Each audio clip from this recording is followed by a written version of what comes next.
Oh,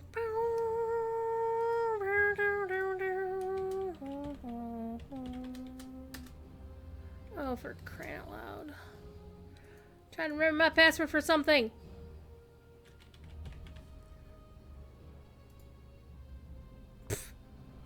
Whatevs. Apparently I hadn't used this site in so long, the password is so fucking old. Anyway, what's going on, kids? Nom nom nom nom.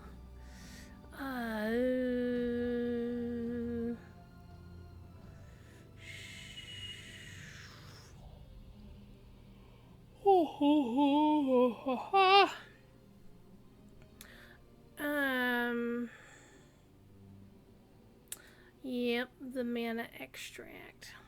I'm fulfilling a pledge from Kickstarter. There was a Kickstarter that I chimed into for more dice because, hey, more dice is awesome!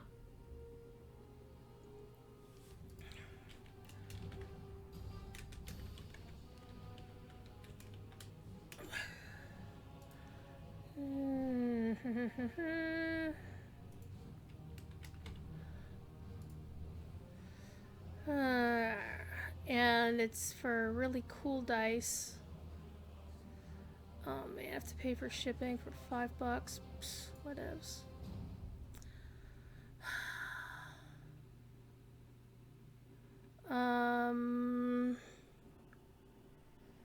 Except that's not my credit card anymore.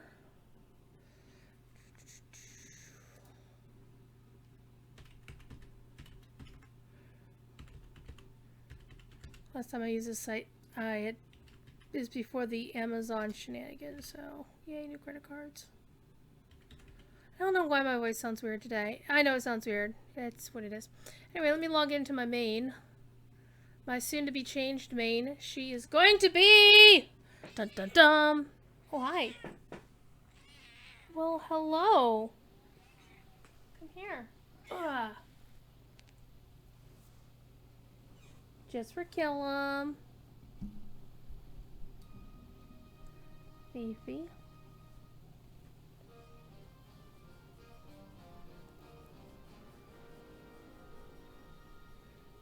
Listen his butt head. Listen his kitty. Should probably turn my key light on. So it's a little bit more natural light as opposed to me being overlaid with blue. Hello, kitty. Hi. Hi. He is a thiefy. So we are on Orien, as the title implies. This time I remembered to change the title before going live. However, I forgot to actually turn on XSplit before going live, so that was great. It's like you hit the button on Stream Deck and wonder why nothing's happening. You're not hearing music. Like, oh shit, you forgot to turn on your Stream app. So it's been one of those days. It's Monday. I've survived Monday so far. Yay! So what did I do yesterday? Yesterday I played tabletop with Rockjaw. Rockjaw used to be the community manager for Marvel Heroes, Star Wars The Old Republic, which is where I met him. He currently works at Facebook Gaming. So if you know the whole deal about Facebook taking on the... I don't want to modify that. Well, I think we're done. We're done. Alright, let me get out of this page. Sign out. So, the thing about Facebook Gaming taking on any Mixer partners who wanted to come on over, apparently Rockjaw is handling most of that as the front point man, and yeah. Of course, no details. I would never expect a friend to share those details, at least definitely not to me, because I'm not in the industry. So the really weird thing is the tabletop group I'm in, I am a newbie to tabletop in general, as you all know, despite the fact that I've had a DDO account since 2009. Bite me. But the people that are in the group, all of them seem to be somewhere in the industry somehow, or industry adjacent. So, like, Rockjaw isn't working for a game right now, but he is working for a he is working for Facebook gaming, so it's gaming adjacent. But everybody else in the group seems to be in the industry in some fashion or adjacent. And I'm just the random player, so I'm not in the industry. I don't work for a company that's adjacent. Don't work for any company at all right now. So what we're going to do is, right now, as you know, Lotro and DDO have been having a shitty-ass week. DDO less so than Lotro, but DDO is still having issues.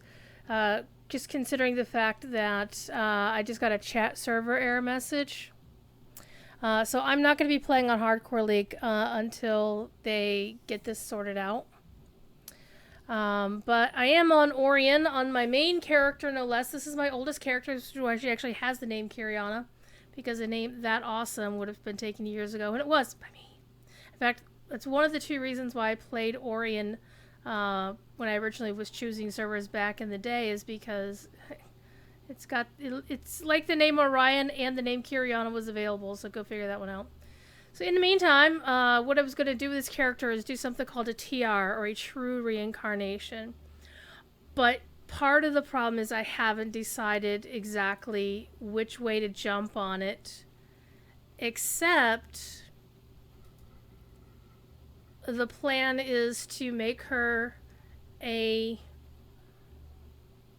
level... I didn't know there was another one up there. I knew there was the one over here, but I didn't know there was one over there. Okay, things you learn.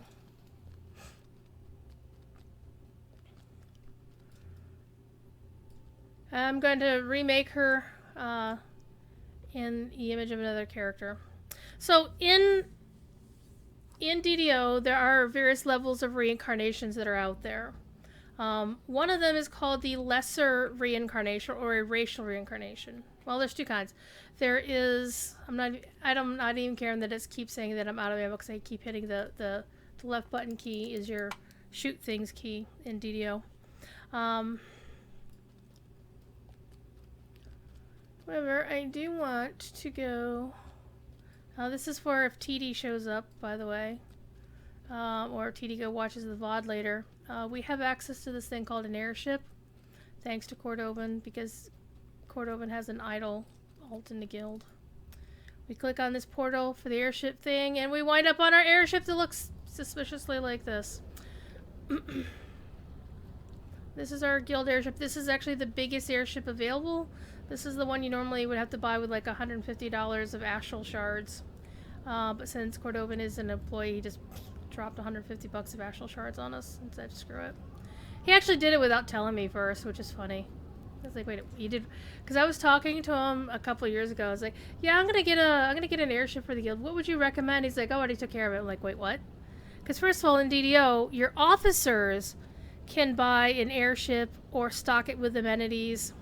And the amenities are all, you can place them in little sections like hooks, housing hooks in the holds of the airship. But then you can come up here and click on this amenity bar, and it zoops, does all those little guild buffs. So what's important about the guild buffs is they do really awesome things for your character, such as adding to your saves gives you bonus spell points. You can get XP, bonuses to resists, bonuses to your spell power, bonus to, disable, device, hide, open, lock, search, and spot, which is really good if you're playing a rogue, an artificer, or any other kind of trapping character, which is basically a rogue or an arty. So my thought originally is like, this character is, I'll show you the mess that her character thing is. She is a ranger, cleric, rogue. She was originally ranger, rogue, but not... Arcane Archer is like a fantasy concept. I've been a fan of the notion of an Arcane Archer since the days of the original D&D cartoon, with Willie Ames being the voice of, the Ranger. But in DDO, unless you've got some really good gear, it's not very powerful.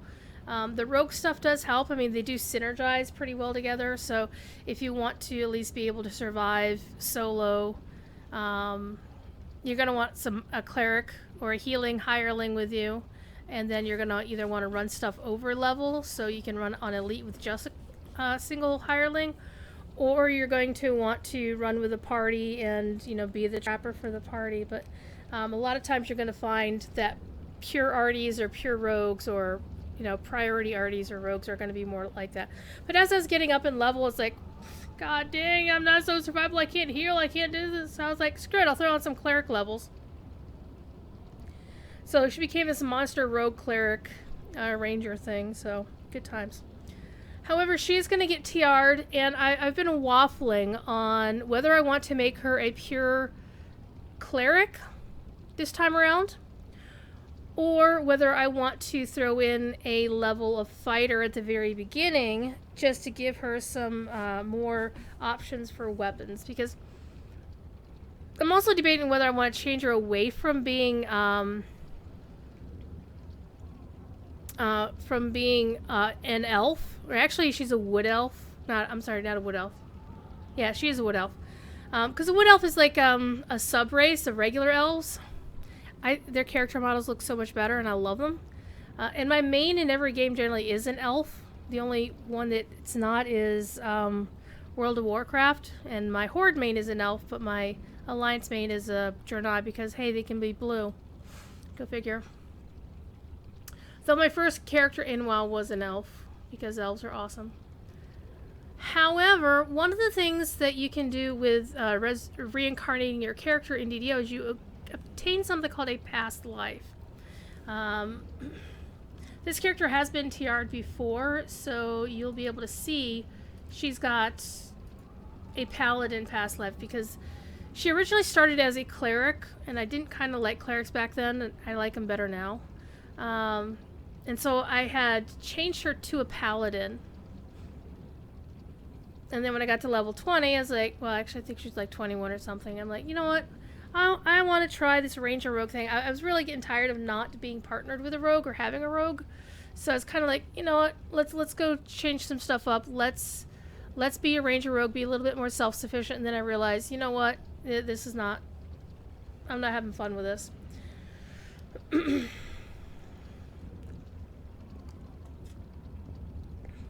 So, as a character gets reincarnated over and over and over again, players will do something called trying to be a completionist, which means every life will be a different class. Every life will... Like, you basically can play the same class 3 times and gain a benefit. As you can see from this tooltip, it says, each time you acquire this feat, you gain 10% more healing when affected by positive energy. So it can be stacked up to 3 times. So I could do 3 past lives as paladins total before it doesn't make any sense to do it again, unless you just happen to like playing paladins. Or I could take a past life that's a racial past life, which in this case, you know, she's always been an elf. So she doesn't have any past lives that are any different than what she currently has. I think she started as the regular Corvair elf because they didn't have wood elves back then. So she's always been an elf. And because I reincarnated her as an elf and then an elf again, she didn't get the elven past life as well.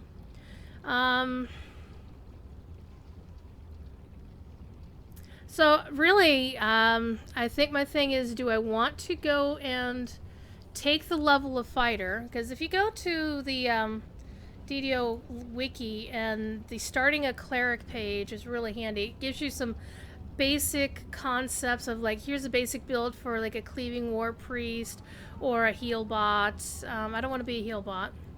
I know Cordovan is a big, huge fan of kind of being like a radiant servant, which is like the healing class or the healing version. But basically not being all healy. He basically is going for the things like the turn undead, because that's one of the big things about the Radiant Servant enhancement tree, which I can show you what we're talking about here. So these are the enhancement trees. As you can see, I spent most of my points here in Arcane Archer. Some of these skills are pretty cool, I'm not gonna lie. I always was very fond of True Strike. I did like the option of the various arrows, getting additional, spell points for certain strikes, and Final Strike was nice. Getting more stuff oomph to your bow is nice, but it doesn't help if you're still not getting. And I don't have like a bad bow on my character. Oops. I have Cheap Shot, but the thing is, I have level 15 Cheap Shot, which is from the anniversary event. I didn't actually go and get the upgraded version when they brought the anniversary event. So this is nice, but it doesn't really give you that kind of oomph, which I really want. It's one reason why in this game I prefer playing crossbow wielders. I mentioned this the last time I played Lotro, or actually last time I played DDO. I prefer playing crossbow wielders than I do playing bow wielders in this game, which is unfortunate because I actually don't like crossbows very much. I see TD. I hear a TD.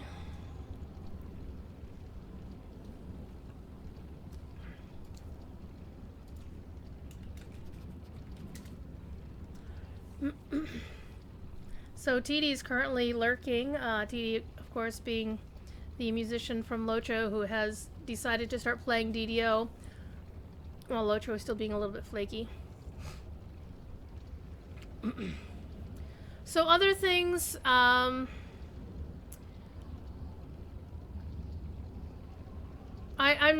basically at this point I'm of the opinion that if I want to have trapping skills, I will just either run with a rogue or an artificer, or I will wind up just getting the hireling off the thingy. So we're having fun. So the other kinds of reincarnations you can do, I had mentioned the lesser reincarnation. The lesser one is where you take your character and basically respec them. Respecing is very different in DDO than Lotro. Here, you don't respec unless you're spending... like, you can reset your class enhancements by clicking, like, Reset Tree, and it will tell you what you're going to spend. This is Astral Shards, which is the same thing as Mithril Coin. So this is DDO store purchase. And over here is the Platinum. And basically, you could do this once every 3 days. 3 days. And the price will go down or whatever. If you keep doing it within the same, within that 3 days, this price goes up significantly, as does this. And you can reset just one or all of them, or you can reset all trees, and it's going to cost you a crap ton of astral shards or whatever. And you can rearrange these. You can see all the ones you have available to you. These are store-bought, the Harper Agent, Inquisitive Falconry, and Vistani Knife Fighter. You can also see other ones you have available to you. TD says the buffs are cool too. Yes, they are. And so you can see the other Cleric 2 options that I'm not really working with, the other 2 Rogue ones, actually the other 3 Rogue ones, and then the Ranger ones that I'm not using. So, Waffles! Waffles for TD.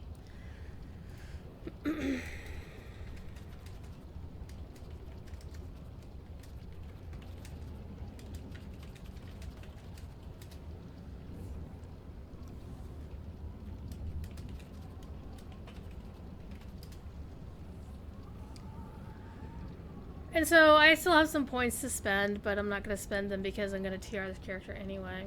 So the final kind of TR, there's actually 2 different kinds. There's one for characters that are created at automatic level 15. They're called iconic characters. You'll see that if you log into the game, or you log into the game and you're on your character launcher, that an iconic character will have a little gold thing that makes their character name stick out on the character select screen. That means that character starts at level 15 and is required to have a specific level as their level 1. They don't have to be. For example, an iconic cleric is called a Morning Lord, and it has to be the special Corvair style older elf model that I'm not as fond of anymore as I used to be. And You can then have your other 14 levels be whatever you want them to be. You don't have to, stay on. But it gives you some specific cleric things. And in a lot of cases, most folks just go with what the class is. Hi, TD.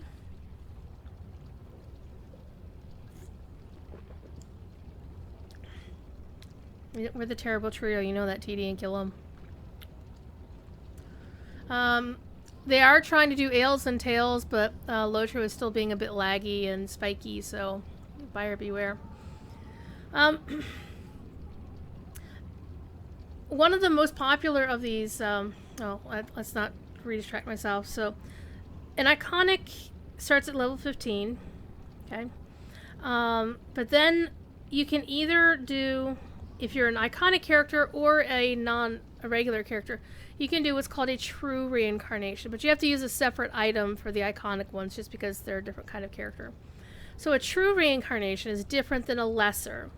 A lesser just changes your character up, like you keep the same classes unless you use a plus whatever Heart of Wood is the item that you use to do the reset. And that will let you change however many classes. So that's how I changed this character from a cleric to a paladin, and then, yeah. So a lesser reincarnation will not give you a reincarnated life. You won't get a past life doing that. What you will get is you get leveled back to the level you were before, but you just make different choices of how you're setting your character up in the character select screen.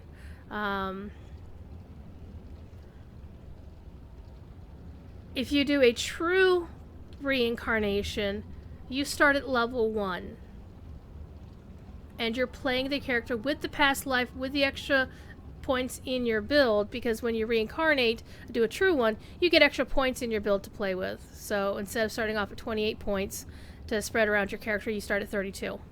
Unless you're a drow, and then you start at, whatever. Drow, a little bit.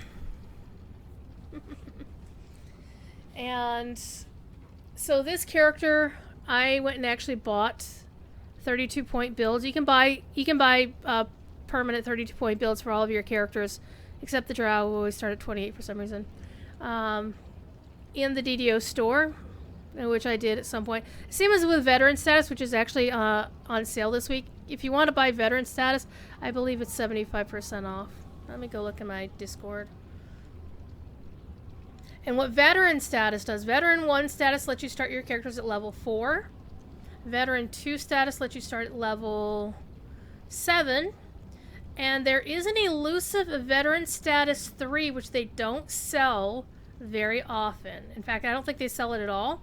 What they have done in the past is do a special event where for like a week or so, veteran status 3 is available to accounts. And you just instantly create a level 10. Very handy if you want to skip the early game and just want to jump right in. Yeah, 75% off veteran status until the 23rd. So if that's something you might consider, if you want to be able to start your characters at a higher level, that definitely would be something to think about. So, for those familiar with Lotro, there is a thing in the game that is basically similar to the notion of a Valar from Lotro. It's called an autos box, and they're not always on sale. When they are, they're fucking expensive, unless they don't have them be expensive. And they put boxes on the store a few months ago. I want to say March, maybe May. A few months ago. Yeah, I think it was May, actually, come to think of it. And they were on sale at the time, so I picked one up. And so at that time, I was I'm gonna TR my character, and it's been like 3 months later, and still ain't done that shit yet. So we're gonna do that today. TD is already at level 4, which I would have known if I'd actually looked at my guild roster. But I didn't because I'm a terrible person. So do I have my Heart of... See, here's... No, it's a Raiders reward box, never mind. Do I have? I don't. Do not has. So one of the things we had done the last time when we were going to TR is we went through to find all of the stuff in the bank that my character could use. Aw, TD still loves me. Aw. I feel so loved. See this pretty airship. We'd gone surfing through my big pile of crap in my spreadsheet to find all of the old shit. Like this. We want to put this in my inventory. We want to put all this higher... See, this is what we're going to be using, the Hero of True Heart of Wood. I want to take all this higher level stuff. I'm actually going to leave that in there because I think I know which alt I want to use that for. All this higher level stuff I'm going to put into my personal inventory because what's going to happen is when I TR this character, everything in her inventory is going to wind up in what's called a reincarnation cache, which is a pile of crap. I'm going to save that for later. Here's the autos box I was talking about earlier. So you get a 2 million XP gem, 5 superior experience elixirs, which are always nice. Those are fucking nice. Major Slayer count boost, treasure hunters elixirs, Siberia spirit cakes, greater Siberia spirit cake. Those are awesome.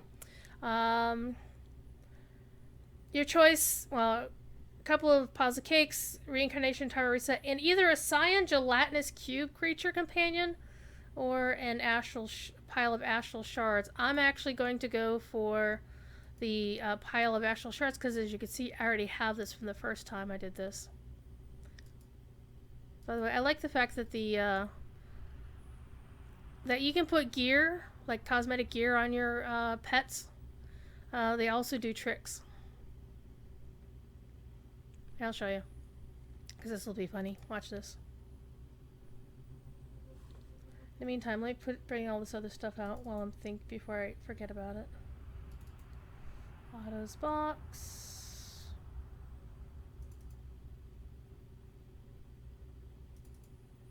Because some of this gear will wind up being gear that my character will wear until I actually find some new stuff.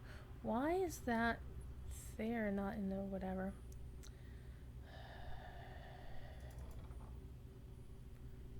Wait, Greater Tome of Epic Learning?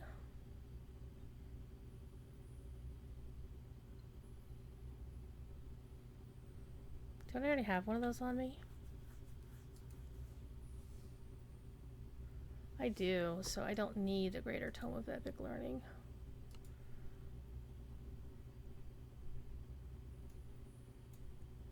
Let's put that in there. Alright, so we got all the stuff out of the bank that I needed. Except was this. That's 15. I'm not going to need that.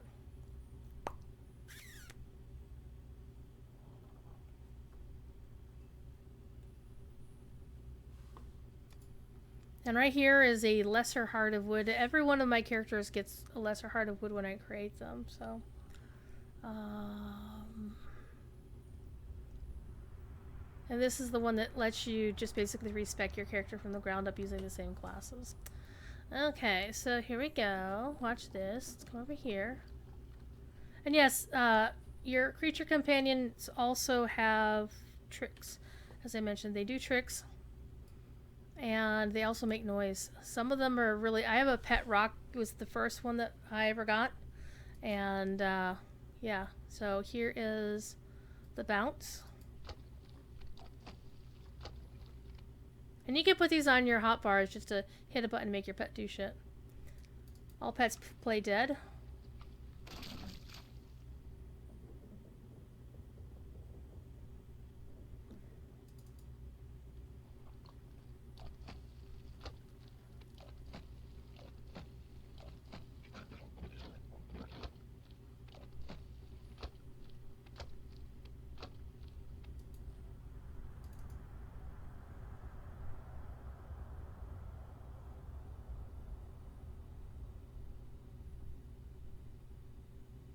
You have one of those hearts? No, you don't need to give me a heart of wood. I have like a shit ton of them. Plus, generally they are bound to account because they're a store purchase. So let me dismiss this pet and resummon my slinking silvers. I did a lot of grinding to get that damn pet. So this pet can attack things, or look like it's attacking things.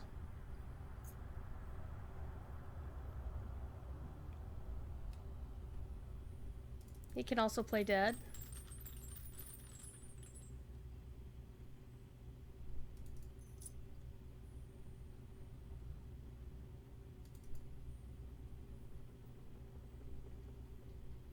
Hey look, TD found the airship. Don't you look fancy?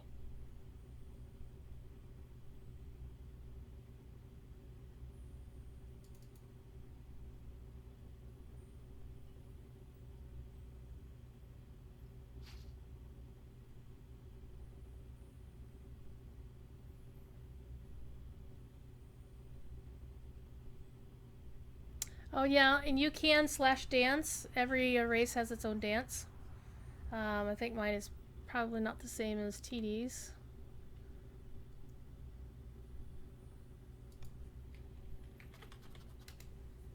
Yeah, mine's definitely different because I'm a different kind of character. This is dance 2, aka the TD dance. There you go.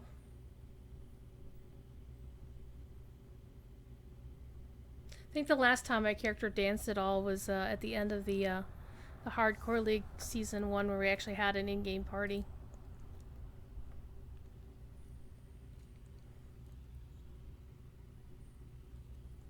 I don't know how many dances there are. We have a freaking disco in here. We could. So, the airship is really cool. Over here is guild storage. There's 2 boxes here that anybody in the guild can access. There's nothing in them except potions. Because that's all I put in them is potions.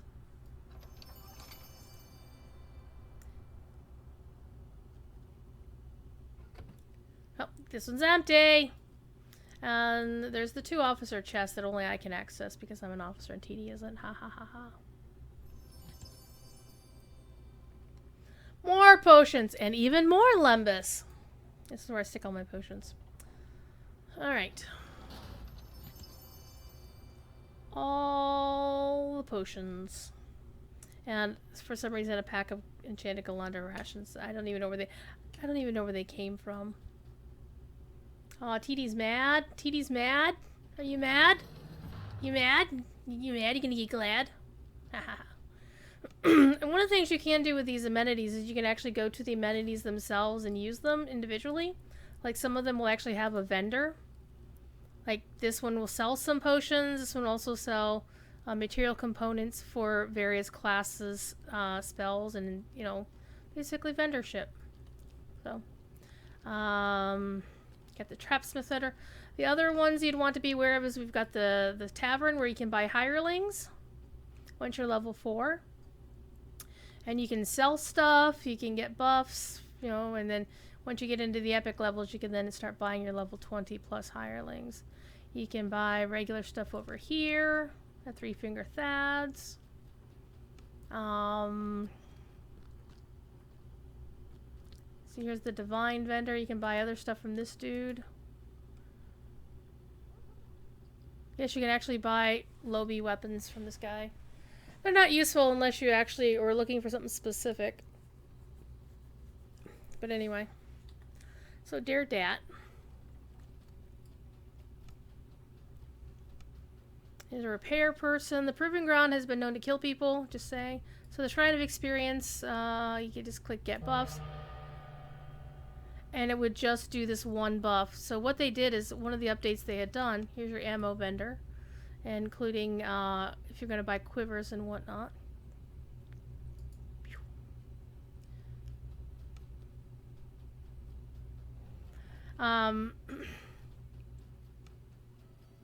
Once upon a time they did an update after they started doing these amenities, and they put the buff thing up on the top deck.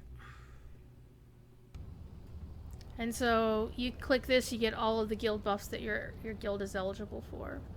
However, I am going to the Hall of Heroes because that is where the Grove of Reincarnation is. Oh, do I want to become famous? I am famous, you dumbass bot. Thank you, Eldo. Appreciate you. You got it. I was actually just about to click the button.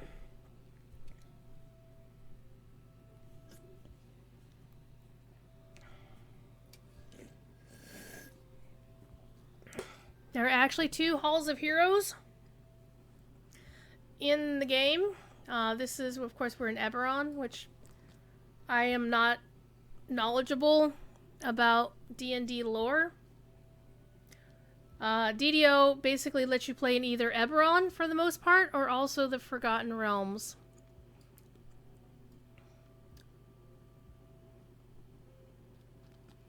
So, we need to go downstairs.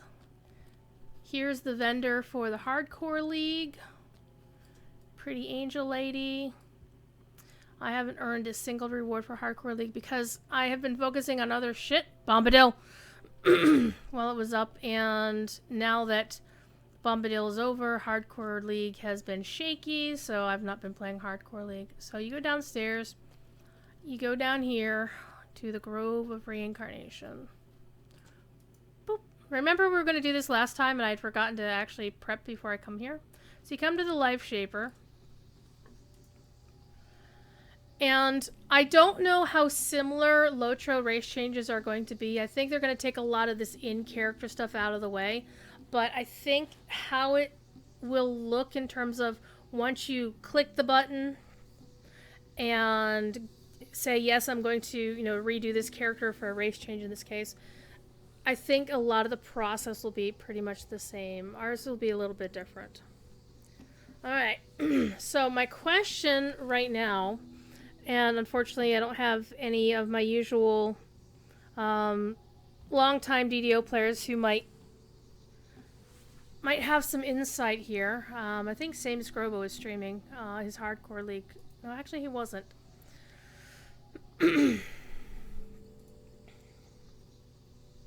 I think he was streaming and then... Or he is streaming and I can't see it from here. It's fine.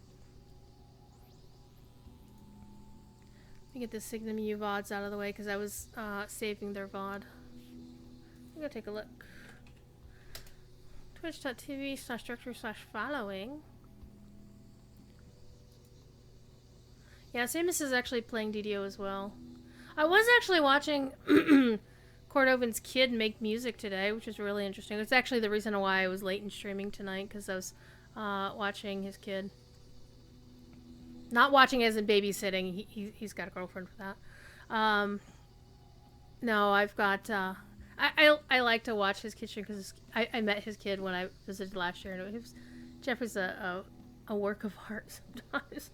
Very destructive, but he was playing, he was making some music for his channel, which is really cool. So, let's see. So, starting a cleric, they basically recommend that if you are looking to have certain kinds of weapons available to you, you'll want a level of fighter.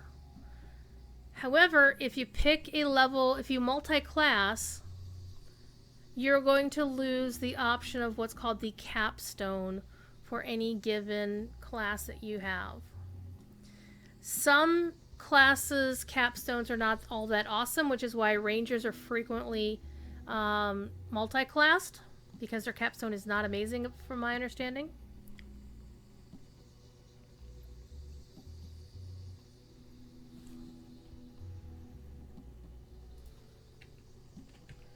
So, let's see.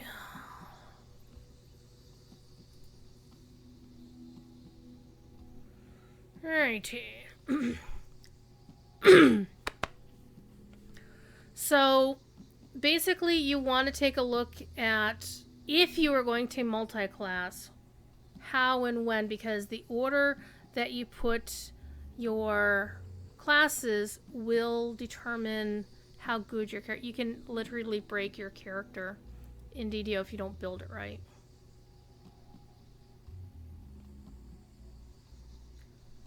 So I'm not really seeing a lot about why you should.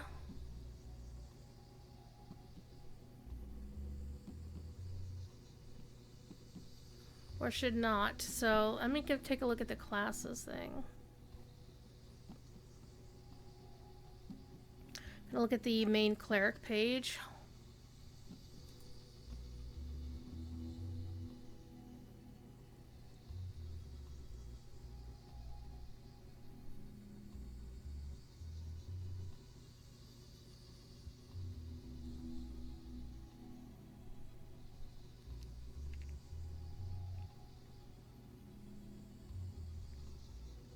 Okay. So the main thing why you'd want to play a cleric besides healing is the ability to turn undead. Clerics have the best ability to turn undead in the game. No arguments, no discussion. So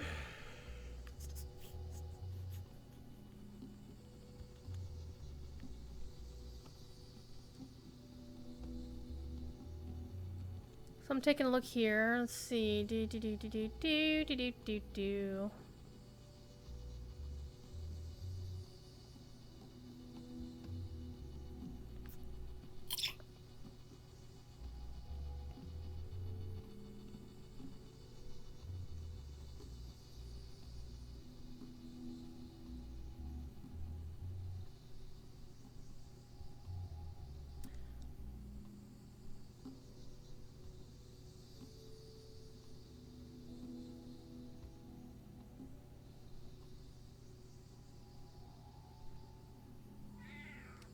Yes?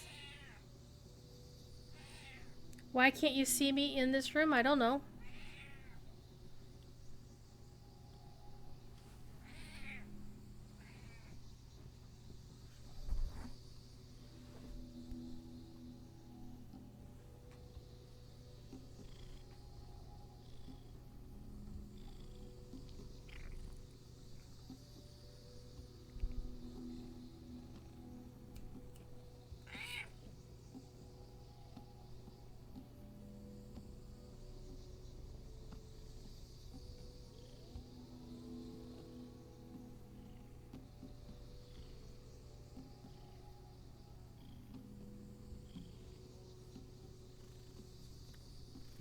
Oh, he's so happy.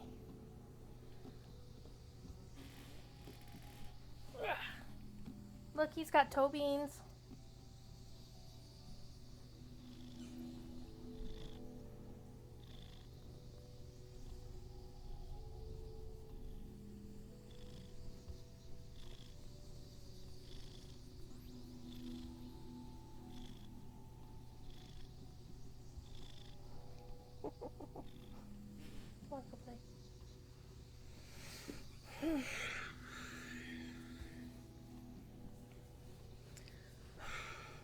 So one of the things about playing a cleric is the first level of cleric, you pick a deity. And that deity will give you bonuses to a specific weapon. And some characters can only pick certain deities. Some characters only have, like, they get one choice. Like, for example, Drow can pick Volkur as their deity, but nobody else can.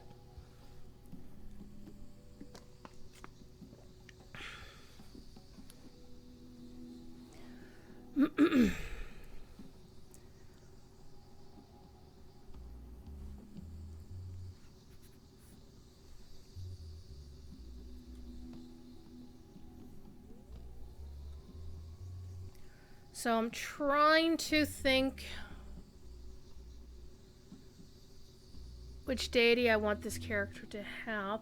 I also want to decide if I want to keep her as... Hi. Keep her as an elf. I might make her an Aasimar, because Aasimar have, you know, they synergize with divine because they are divine-based beings that And ASMR would be a good starting choice. And she could be blue with white hair, which is like one of my favorites. So human is a great choice for a newer veteran cleric. ASMR is a very strong choice.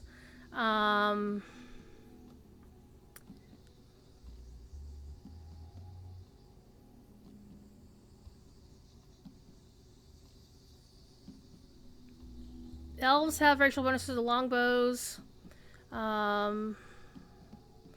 They also have longsword as well, I believe.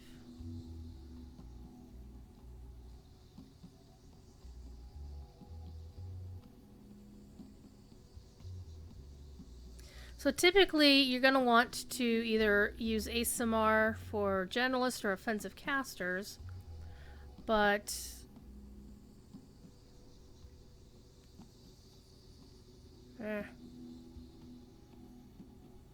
Hi. Hi.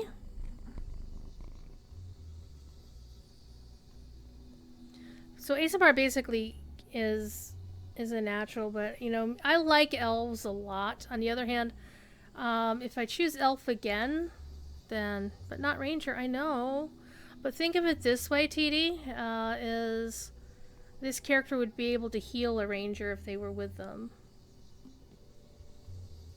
Hi.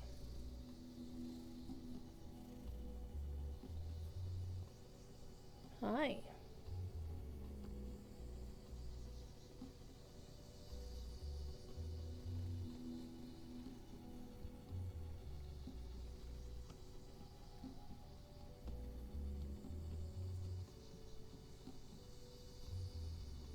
See what I have to put up with?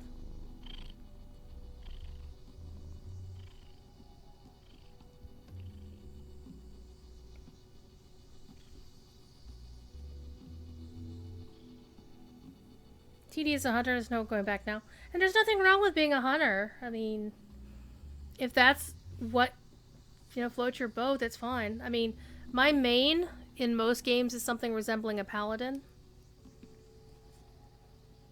In fact, both my Alliance and Horde mains in WoW are paladins. My Draenei paladin and my Blood Elf paladin. Hi.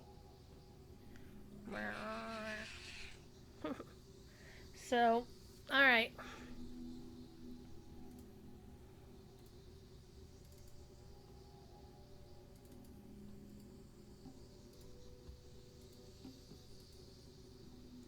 Alright, we're going for a heroic true reincarnation. Remember the reason we couldn't do this last time? Because I wasn't level 20? Well, I'm level 20 now. And it tells you, delete your character and allows him or her to begin a new life with access to special feats and or additional base ability points spent in creation. Past life feats can be stacked up to 3 times. A 4th reincarnation in a given class grants no additional stacks to the feat. So new characters start at level 1 or level 15 if being reborn is iconic and can pick either gender but cannot change their name. True reincarnated characters require more XP to advance. So that's one of the things to be aware of, is that your first life you get you level faster in your first life. Your second life you level, it takes 100%, it takes twice as much XP, and then on the third life it takes twice or 3 times as much XP as the first life. So, and then after that it's the same amount of XP every single time. So, good times. Alright, it says, place your chosen heart of wood below. I said wood. I lost it. It's on this page. There's my heroic true heart of wood. Click the shiny button. And then it tells you what your requirements are. You must be level 20 and you have a heroic true heart of wood, which we got. What we're going to get is a complete respec of the character from the ground up, including all classes. We get plus 2% or plus 2 build points. So I was 32, I will be 34 this time. And I get a new life at level 1, and then I get the Ranger Pass life. You occasionally find small animals in your backpack. Each time you acquire this feat, you gain +2 damage with ranged missile weapons and +2 elemental resistances. This feat can be stacked up to 3 times.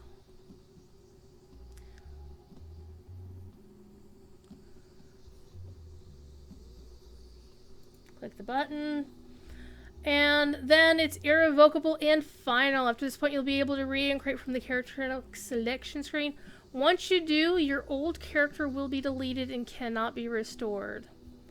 You start at level 1. You must wait 3 days before reincarnating again, unless you have one of those timer cooldown thingies, which I actually have in the autos box. Inventory items will be moved into the bank. My bank is already full. Haha. Tome of Learning bonuses persist after reincarnation. I do have a tome on my character, as you saw. This little thing here, this little icon, is a Greater Tome of Epic Learning. So this basically means I get more XP than somebody without the tome. And stat tome bonuses unlock incrementally as you re-level. Ah, shit. Hey, Catriona. Thank you for the bitty bits. Always appreciated, but never required. And as I mentioned about the XP, you require more XP each level. Second levels require 50% more than first. Third and subsequent require 100% more than first. And basically you type in your character name to confirm it, and then you're off to the races. So let's do that thing. And DDO allows you to have surnames from the character select screen. You don't have to wait till level 15 or whatever and spend, go to a vendor. However, in terms of sending mail, sending tells, etc., only the first name counts, just like in Lotro. So the confirm button appeared. Even though her name is Kiriana Phoenix, her name will still be Kiriana Phoenix after the reset. So see you on the flip side. Alright, now you're ready to reincarnate. One thing you want to do before you complete the process is you are going to want to get your mail done, your auctions done, and anytime you choose to reincarnate but then don't actually finish the process and the game does any kind of patch or update, log into the character first before doing the reincarnate. So, there's that. Because even though the character will be flagged for reincarnation, it won't force you to reincarnate upon your next login. You can still log in like normal and ignore the reincarnate. You just want to wait so you're not straddling an update, because apparently the last time they did an update, it broke reincarnations. I'm also going to check something for warriors, for just as, not warriors, simple martial weapons.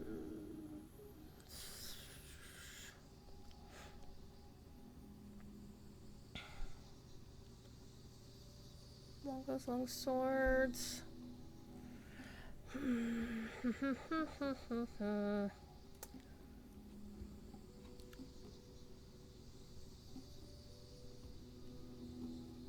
One of the things why I would consider multi-classing and adding the fighter is because fighters have the ability to use many weapons, but they still would need an exotic weapon proficiency to get Bastard Sword or Khopesh. So Bastard Swords are pretty much, if you're going to go sword and board, which is what you should do as a cleric, taking the exotic weapon proficiency of Bastard Sword's a great idea. And Khopeshes are the best one-handed weapons in the game due to their critical profile. So that's also a second exotic weapon proficiency I might want to consider.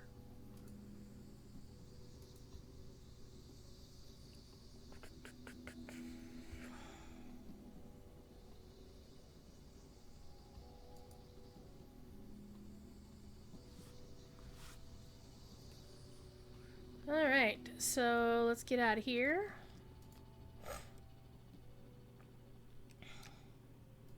Ah! Alright, and the way this is going to work is going to log out.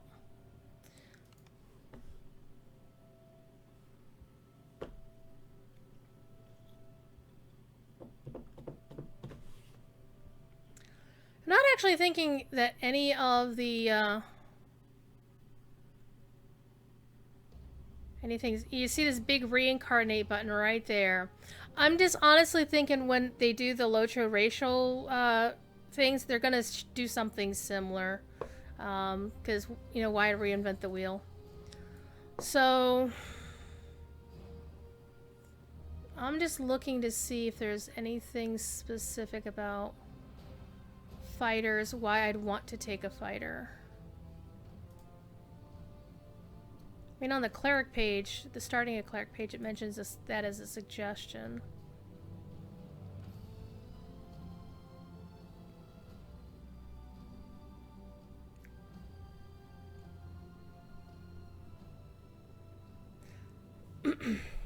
Plus the fact that as a fighter, you get an extra feat upon startup, so...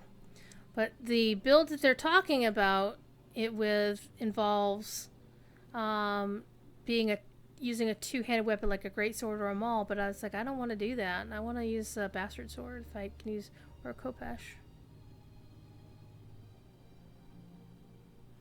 Anyway, let's go build us a new character. Now we can also change race, remember?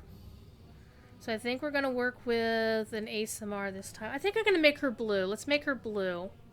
Now, in DDO, your race will determine the classes that they're going to be good at, basically.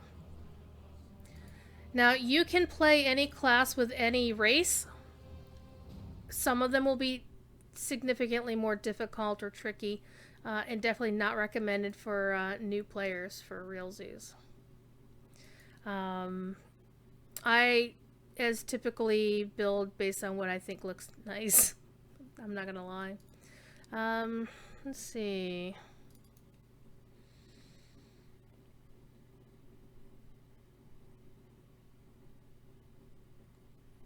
So yeah, I think we're gonna go blue this time. When you go blue, you never go back. The only downside of being ASMR is you don't have these really sexy pointy ears.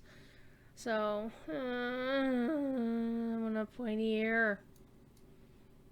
So, I think we're going to forego the level of fighter for the extra proficiencies. I will have heavy armor proficiency, which is good. I will have shields. Let me go back to the Cleric page here real quick.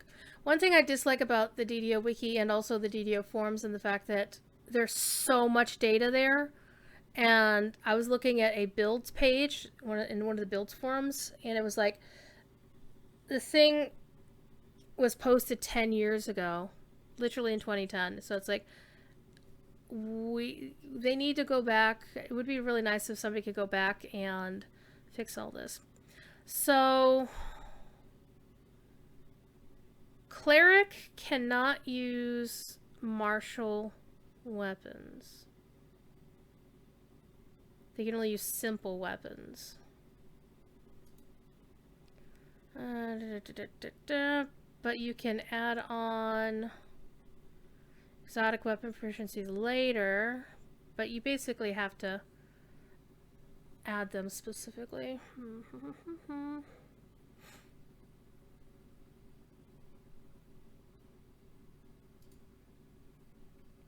So an exotic weapon, well, okay. So simple weapon is things like a club, dagger, mace, heavy mace, morningstar, quarterstaff, sickle, and, you know, unarmed. For range, it's dart, light crossbow, heavy crossbow. Both of those are nice. Throwing dagger, and most simple projectiles. Which, a lighter heavy crossbow, I have an idea. I have a very bad idea, but it's a good idea. Then you have a martial weapon, and those are falchions, great axes, great clubs, great swords, mauls, plus battle axe, hand axe, light hammer, kukri, longsword, light pick, heavy pick, rapier, scimitar, short sword, war hammer, longbow, short bow, throwing axe, and throwing hammer. So basically, barbarians, fighters, paladins, and rangers are automatically proficient with all martial weapons. So that was one of the reasons why I went ranger last time, and why I went paladin beforehand. So that's why you'd want to possibly go with a fighter for your first class.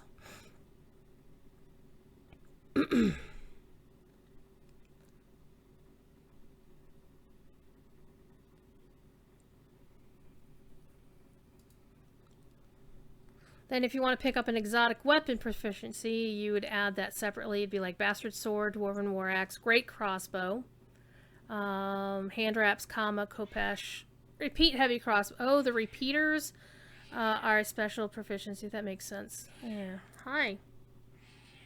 You're in the hot tub. Oh, this armor set was actually a cosmetic armor set that was given away for the 10th anniversary of the game. So... Hi.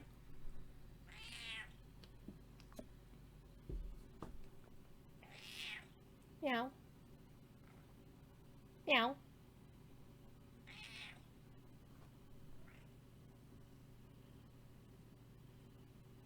Boop. So, fighter or cleric? And so when you click your reincarnate button, you have to type in your character name again. And this will start the process. You like the little tub by the ladder? Yeah, we have multiple hot tubs in the airship. Because we have the sexiest airship in the game. Alright, it puts you in the regular character select screen, and this is where we decide our fate. So, we can start with fighter.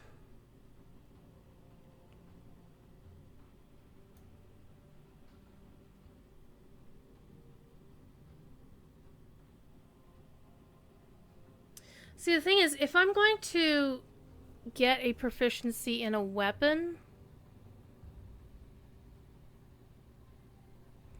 there's only 4 of them I would want. Actually, 3 of them. A Bastard Sword, Kopesh, and a Repeating Heavy Crossbow. Is that worth 3 feats, or is that worth a whole class?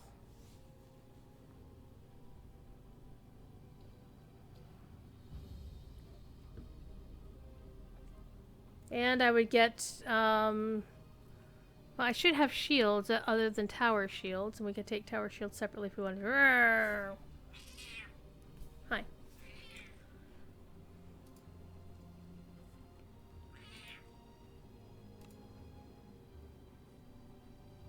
See, clerics by default generally use maces anyway, so...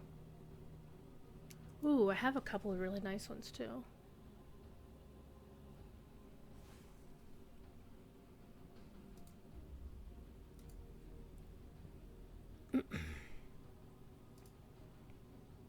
Yeah, light mace and heavy mace, morning star, quarterstaff.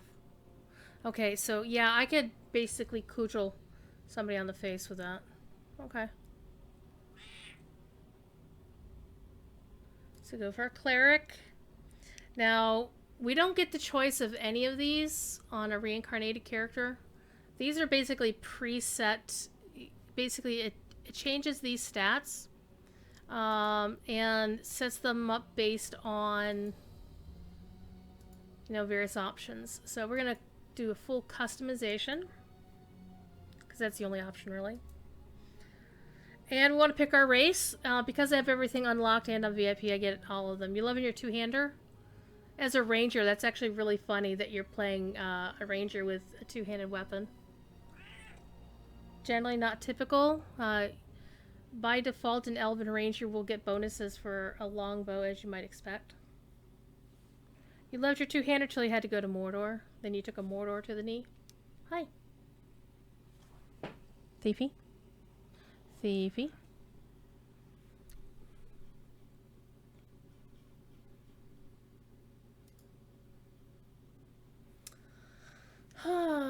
So I think we're going to go for an ASMR, which, you know, I love the wings.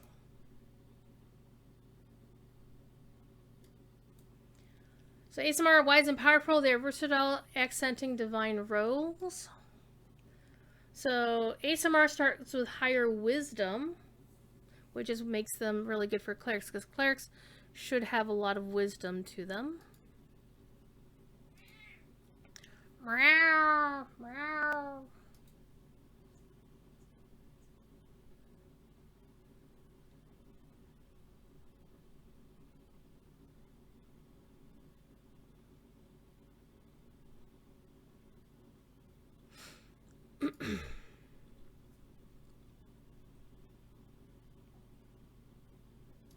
What are you doing, Cat?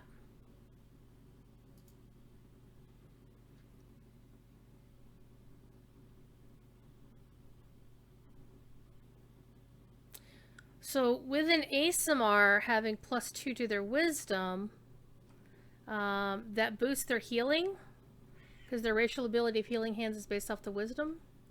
And they help with charisma and strength bonuses as well if you use certain bonds. And you get more wisdom, charisma, and strength in the racial tree. Nice. Nice. Okay. Strength is useful for generalist and melee builds. Dexterity is hardly used at all. So if you raise it, you just set it to 9, so it's a +3 item. We'll give it enough dex to fill out a suit, a full plate.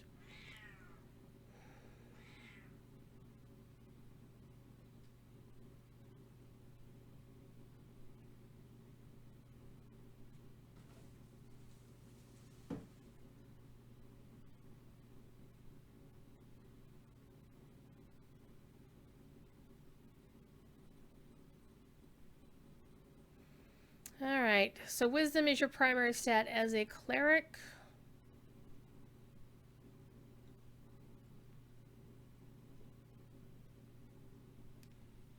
What are you doing over there, Thiefy? Oh, you're causing trouble. Okay, so...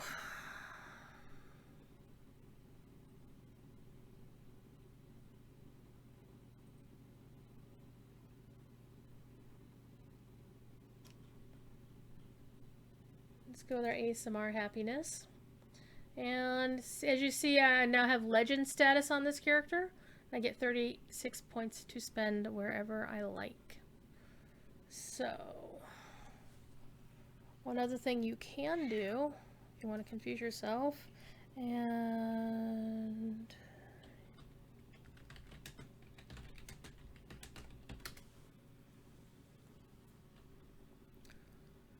somebody 5 years ago was looking for 36-point cleric build, but that was useless.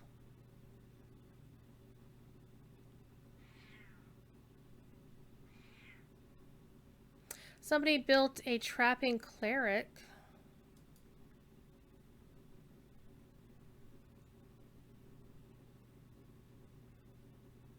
Which is interesting. Where they were a human, a drow, or a morning lord. They were 16 levels of cleric, 2 rogue, and 2 levels of paladin. Interesting.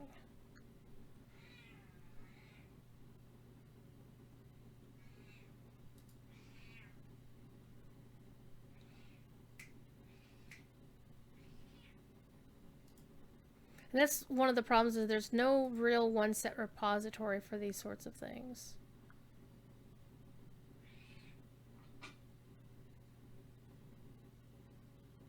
Most of the builds on the forums are for Ubers and min-maxers, which is really what I don't want to do.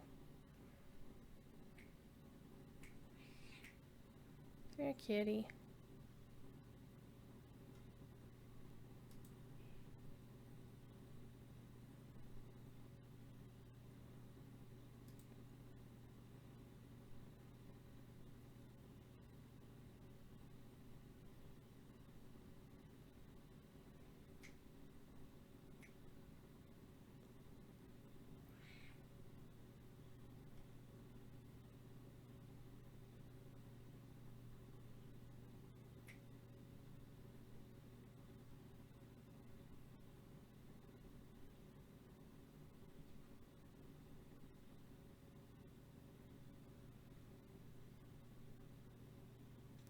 An inquisitive cleric. Oh.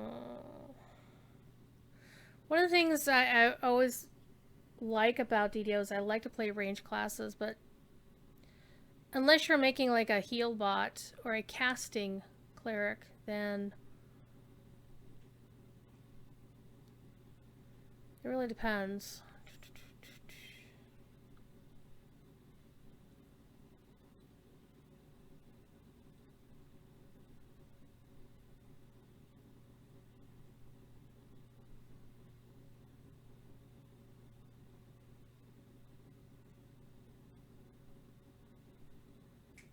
So I'm kind of eyeballing the notion of making a cleric who's a ranged cleric, but still damaging, like an inquisitive cleric.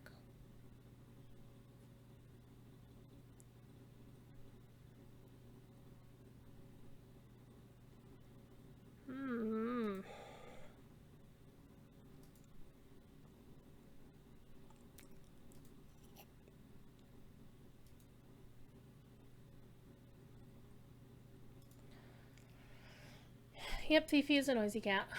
Okay, so clerics, of course, need many points in wisdom. And you do want to put points in intelligence, even though I say not to, because you get more skill points.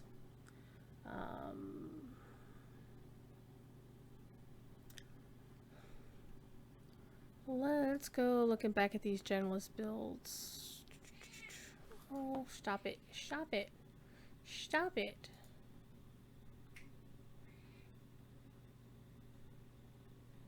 And Strimtom actually did a cleric for the hardcore league. He did 2 of them, I think. But he was not doing it as this kind of cleric that I'm looking at probably build. He did like a CC cleric.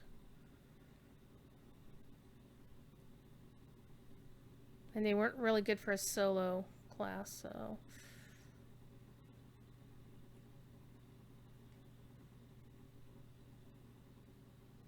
Hey Storblum, how are you doing?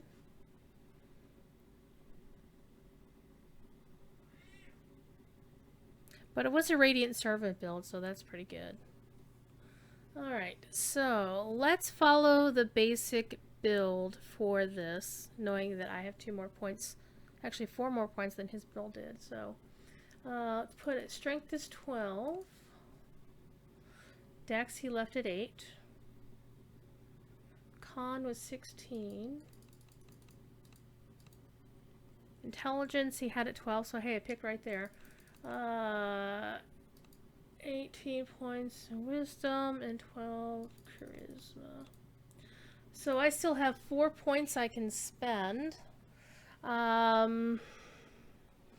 think I'm going to dump them into Dex because I already have the stuff that's in his build.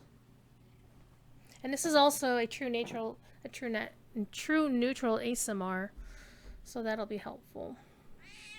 Meow.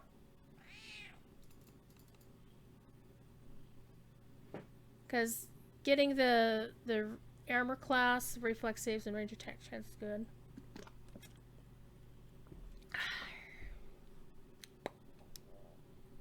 Hi. Hello.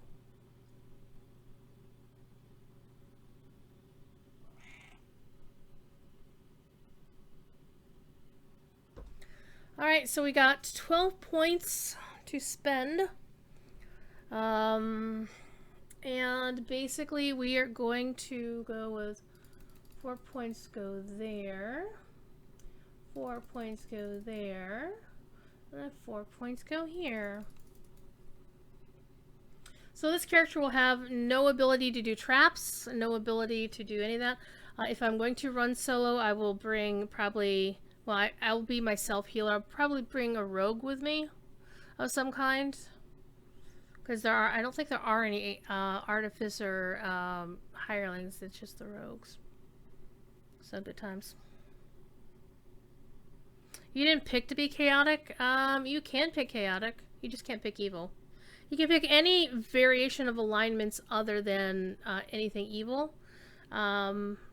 Except some classes require you to be certain alignments. Like you have to be lawful good to be a paladin. Okay, so I get a feat, I get a racial bonus, then I get a class feat. Okay, so I get to actually pick a deity.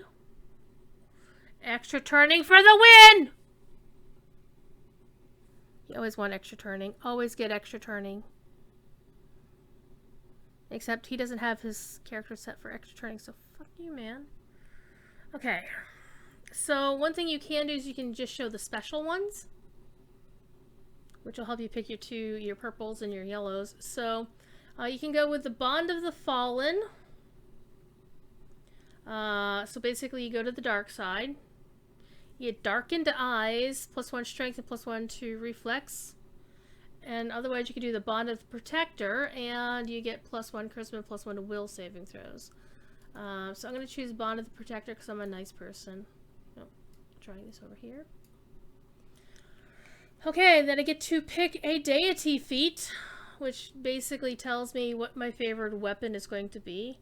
I think when I first played this character, she was a follower of the Sovereign Host because I was always loving the idea of sword and board. Plus the fact that I have a level 23 longsword sitting in the inventory waiting for me. Or I could do Follow the Silver Flame.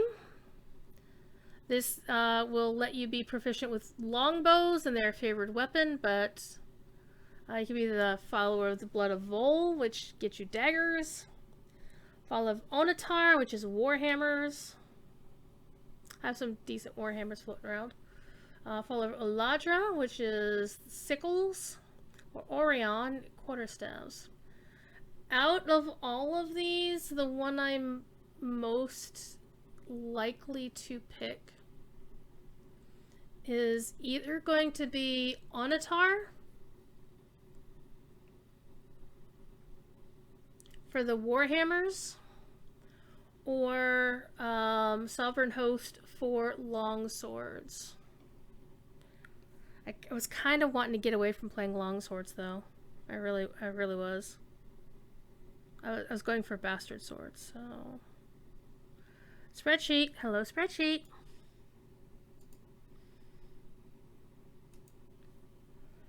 Let's get off the page with all the wyverns on it.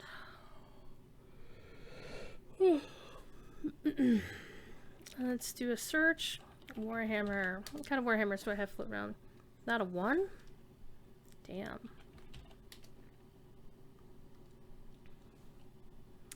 Apparently I don't have any warhammers. I have a maul, but mauls are two-handed, so...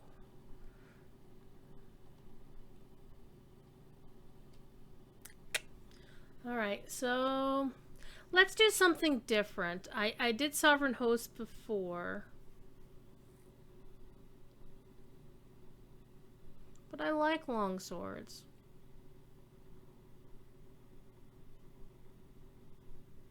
But I like longswords.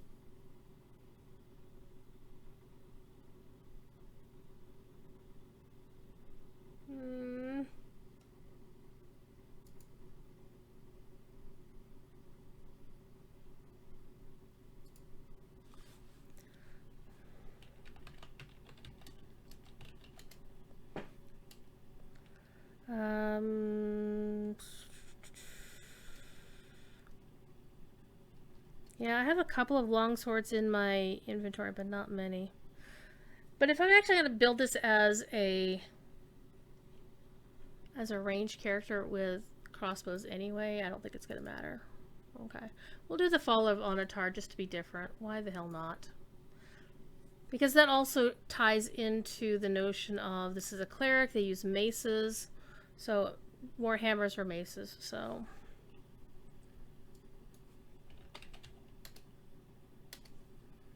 yeah, I'm not finding any maces in my pile of stuff.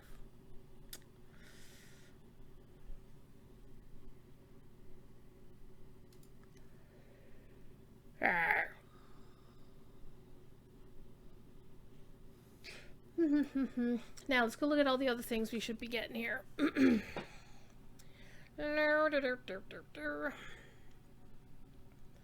So then you start picking your actual feats. So we have an option of, you know, being able to turn more undead per rest period, which is always good, and it lets you be you can do 4 more turns undead per rest period, which is really nice. Or you can get improved turning, which allows you to turn undead as if you were 1 cleric level higher. So, thing is, the Radiant Servant Enhancement Tree gets you this, so you don't need to pick this here. True story.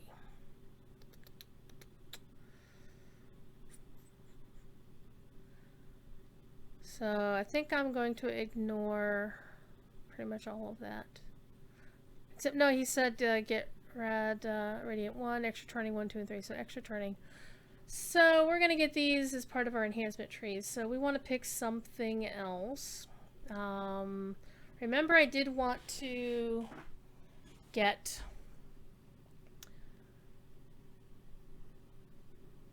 proficiency, but I only get the option of martial proficiencies. I don't even get the option for exotics. Rude. Oh, exotics, you have to have a base attack bonus of 1. Never mind. Okay. Mental toughness is good for extra spell points. Also getting augment summoning at some point. Yeah, there's always a hobbit joke in there everywhere. Augment summoning is good because it makes any of your hirelings, pets, and minions, summon creatures, will all have better stats by +4. So that's always fairly useful to have. Unless you got other things to get around it. And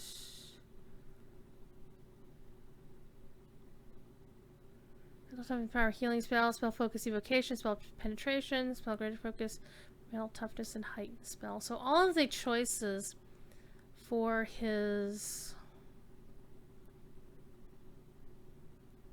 options here are mainly geared toward being a healer. So we're going to go for stuff that's not necessarily like a healer in a party. So this will be a great character. His build is great for if you want to be a healer in a party, but I need to be like self-sufficient, quite frankly. So here's where we can actually build a ranged character.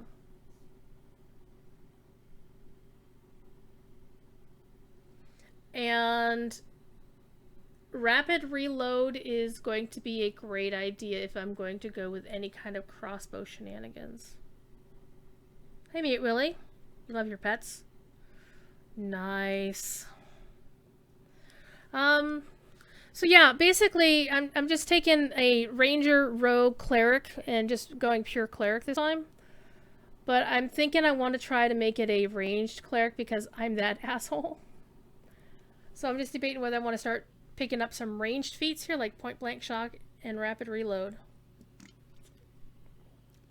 I hate the fact that I don't get it for free because I'm not I get rapid reload free because I'm not an artificer on this character.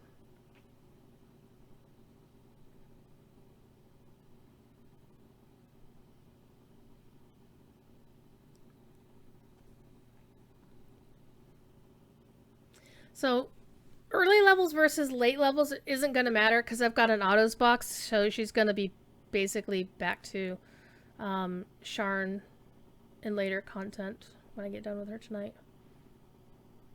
So here's the choice, kids. Do we lean into the ranged stuff now?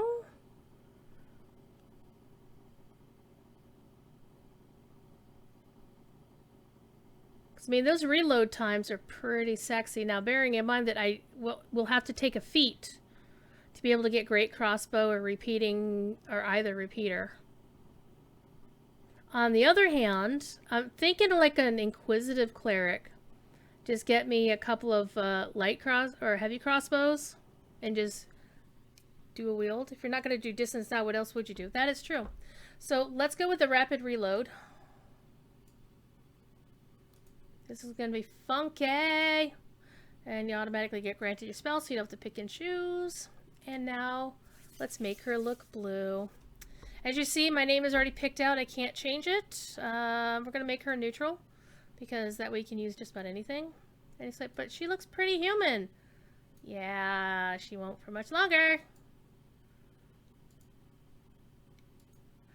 Oh my god, she's blue. Alright. Alrighty. Gotta get a good blue skin tone that isn't like, holy crap. There's an arch to... I really dislike a lot of DDO's character creation options. I really hate them a lot.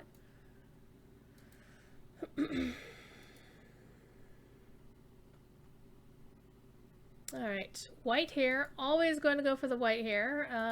Let's get a good hairstyle for her, though. You can tell which ones... By the way, that's totally a Hobbit hairstyle. You can tell which ones they borrowed from the other game and vice versa, and which ones are older. This is obviously from when they did the recent character updates in Locho. Some DDO stuff got done too. So...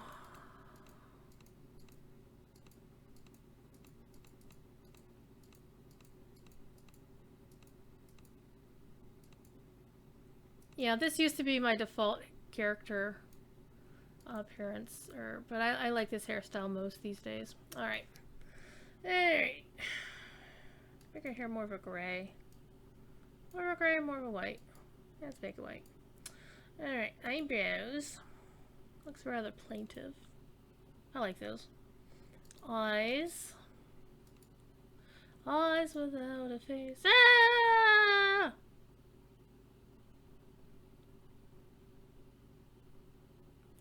Not sure if I like the white eyes or not.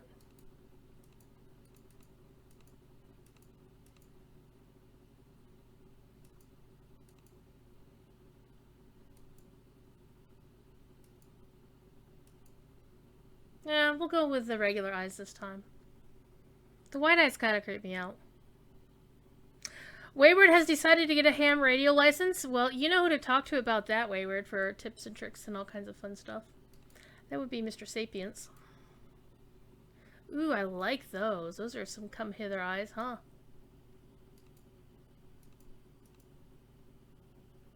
Looks like she's on drugs.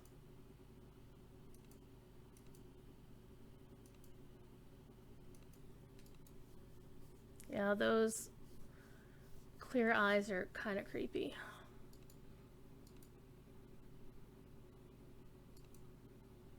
Oh, I like these. Too much eyeshadow though.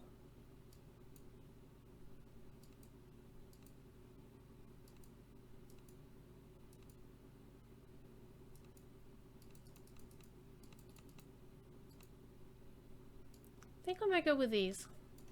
Number 3. Nosy, what's your nosy look like? A little bit of a hook nose? I don't think so.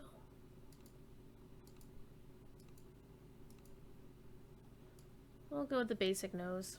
And what's your mouth look like?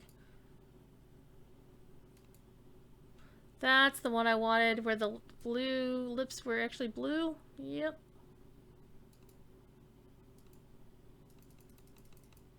Okay, what's this one? Yeah, looks too pouty. That's not so bad. I think I like this one. Yeah, we'll go with that one. Make it blueberry blue, almost purple.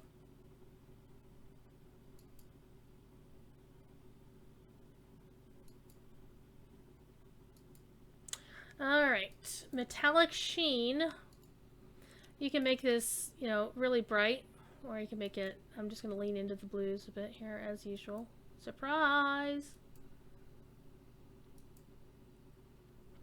And then the thing on her face.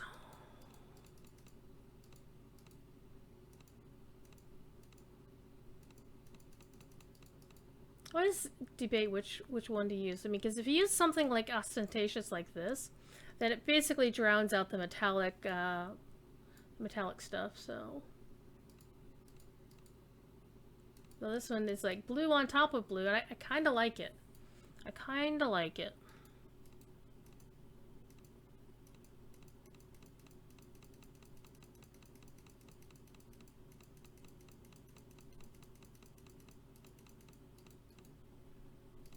Honestly, this looks like a fish hook to me. So we could either go with this and a blue.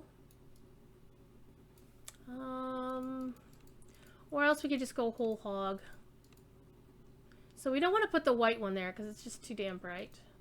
But the light blue one, I think we have a winner right here. What do you think, kids? Very blue.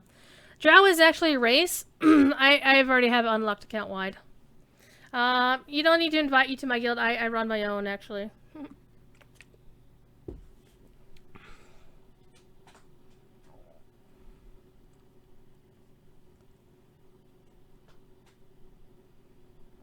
Yeah, you can be a drow. You do have to unlock it, as they said.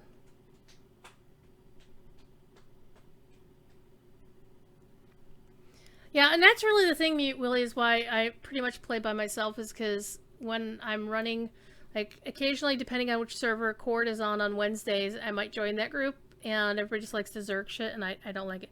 Is favor like Lotro points? No. Favor is like reputation. So I think we've got a winner. Winner, winner, chicken dinner. And now we wait. Now she's level 1. She's blue! Look at her, she's so blue! Honestly, she looks like somebody who painted themselves blue for a cosplay. We take anyone. Yeah, we take anyone too. I mean, they took me. Wait, I made me. Alright, so we get to log into Korthos.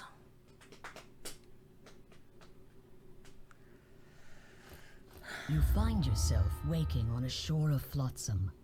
Memories of a large white dragon striking your ship come flooding back. And I'm also not using the default DDO UI. I'm using the Super Saiyan one because I love the name. I love a good pun. We're gonna skip Korthos. Why? Because Ben had done that. I can't get the repeater. I will take the heavy mace though. Not that I'm gonna need it. Alright, let's make a pew pew. The only problem is you're on Stepping Thalanis. out of the grotto, you find yourself in Korthos village. I have characters the on. Sahuagin have Thalanis, threatened this place for generations. Judging from how it looks now, the Sahuagin are winning. However, some hopeful souls still hold out for help to arrive. Well, they're gonna wait a little bit longer. Because I'm going to the bank.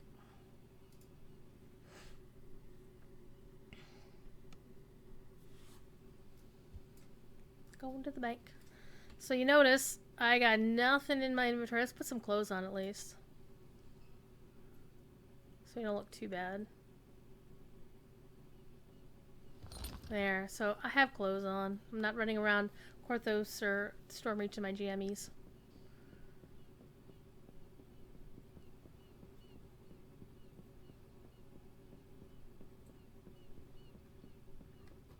Bounce.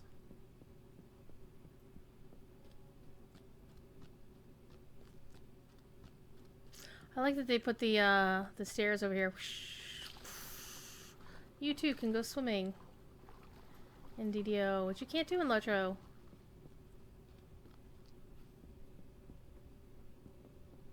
And I do notice, really cool is my XP, my XP pot and my Slayer pots are still active.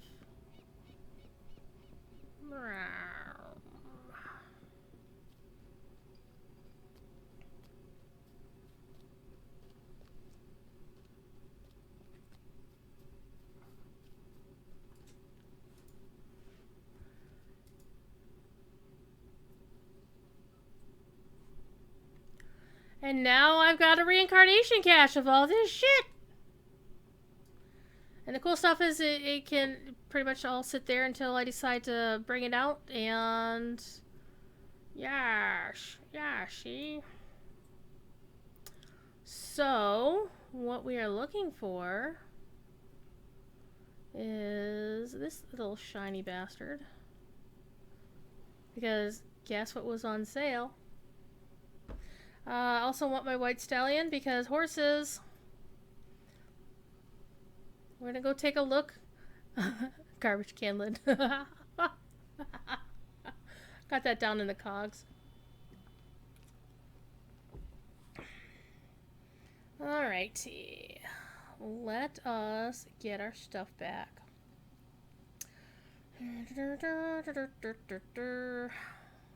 My dimensional augment bag. Want my healer's kits. Want my shield guardian. I'm gonna wait on the rest of the stuff. I won't be using cheap shot again. Yes, I want death block. Death block for the win. I don't really use my scarecrow all that much, but you know, additional DPS even on higher end is useful. So I will want the Amulet of Inner Focus, the Vorpal Maul of Feeding. Want my armor celebration. My Feather Falling Cloak is a level 8 cloak. I'm going to wait on that until I see something better. My collectibles bag. Oh, I found a shield of death block, but it's a small shield. Always get your Omni Spell dust. Potions of Death Ward. Vorpal Bastard Sword of Draining. This is what I was looking for. But I need to get proficiency in Bastard Sword first, so I'm going to hang on to that for a minute. So this one is... yeah, this one's definitely better, even though it's an 18 and that is a 17. Brussels sprout beater. Ingredient bag. Arc Steel Brim. Won't need that quite as much anymore. Insulated Ring of False Life, possibly.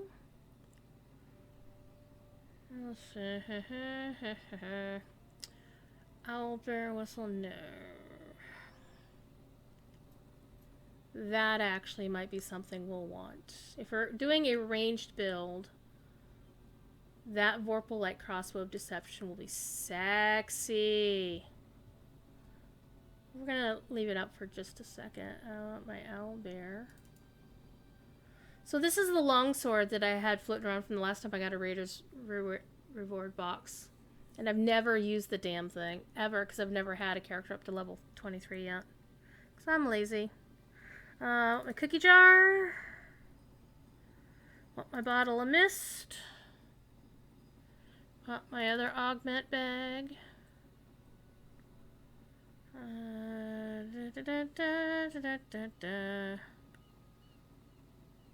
I'll take those.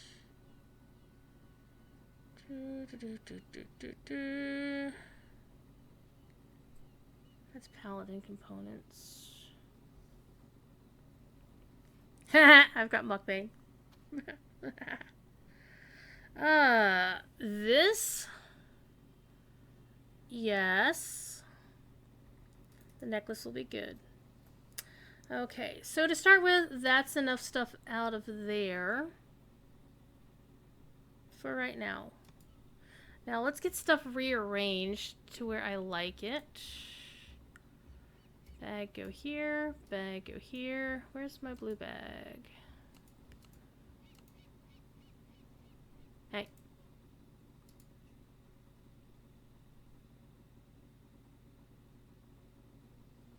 Ah, gem bag. Okay, I also need my boarding pass for Sharn. Good times. So yeah, basically you inherit all your old stuff. You have a hoarding problem. You have 40 plus Featherfall items in your bank. You can't bring it. I know. Featherfall. I collect Featherfall and Deathblock stuff. It's yeah.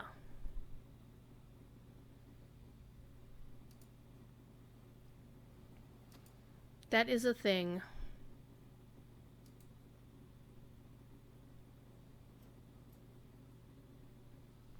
There you go. Update the discords.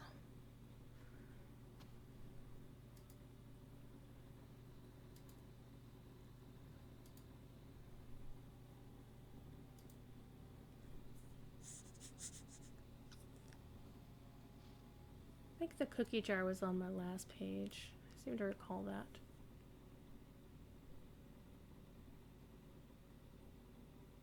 And this was down here. That's my dimensional augment bag. This is my small augment bag. Man, we totally get boned on bags. Where's my blue bag? There's my blue bag. Don't I have another one in here?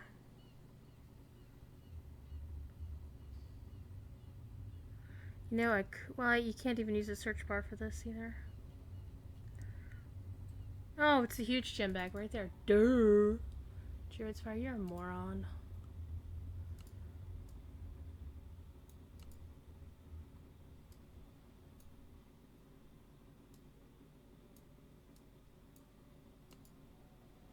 Okay, so we got dimensional augment bag, and there is a small augment bag. Don't I have a melt collector's bag?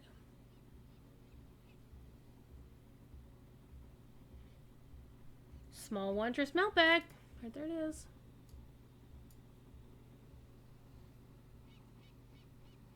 All the bags. Okay, let's stop screwing around. We are going to open dun dun dun the autos box because I was that asshole and bought one of these. Alrighty, what do we got? Well, as I mentioned, I already have the gelatinous cube. Reconfirm. Gelatinous cube. So we're going to go with the 65 astral shards. This will be very helpful the next time I buy something for the airship.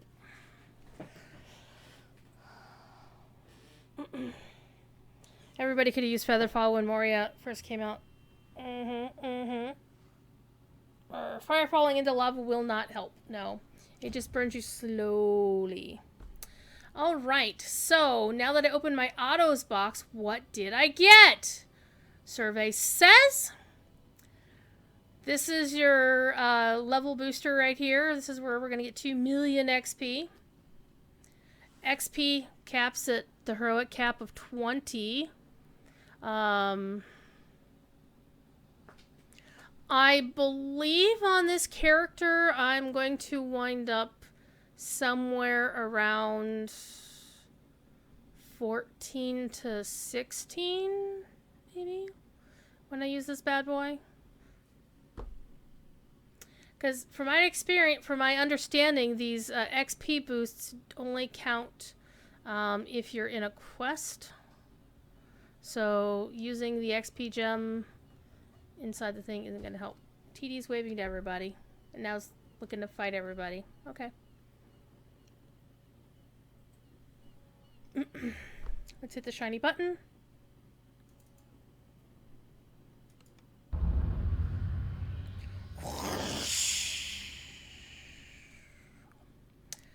$2,618,000. Or no, 2,600,850 XP. I need 2,000, or out of 2,618,000. So let us go to the trainer. Nearest trainer is down here. This is where the fun begins. Now you could, of course, just jump to your death here if you really wanted to. Or you can ride those platforms. I honestly don't even know why those platforms exist. It's like, what's so damn hard about running up and down these stairs, huh? Huh? So these trainers, of course, some of them moved, and some of them are very grumpy about it. And we want to go just to the cleric trainer, who is right here. Jonath Thorell. Hi!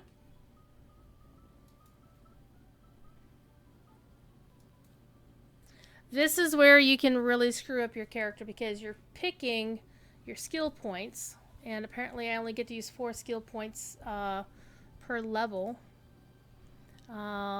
Which is more than Strimtom's build has. So it's really cool. Stop fighting the trainer, TD. What are you doing? Stop it.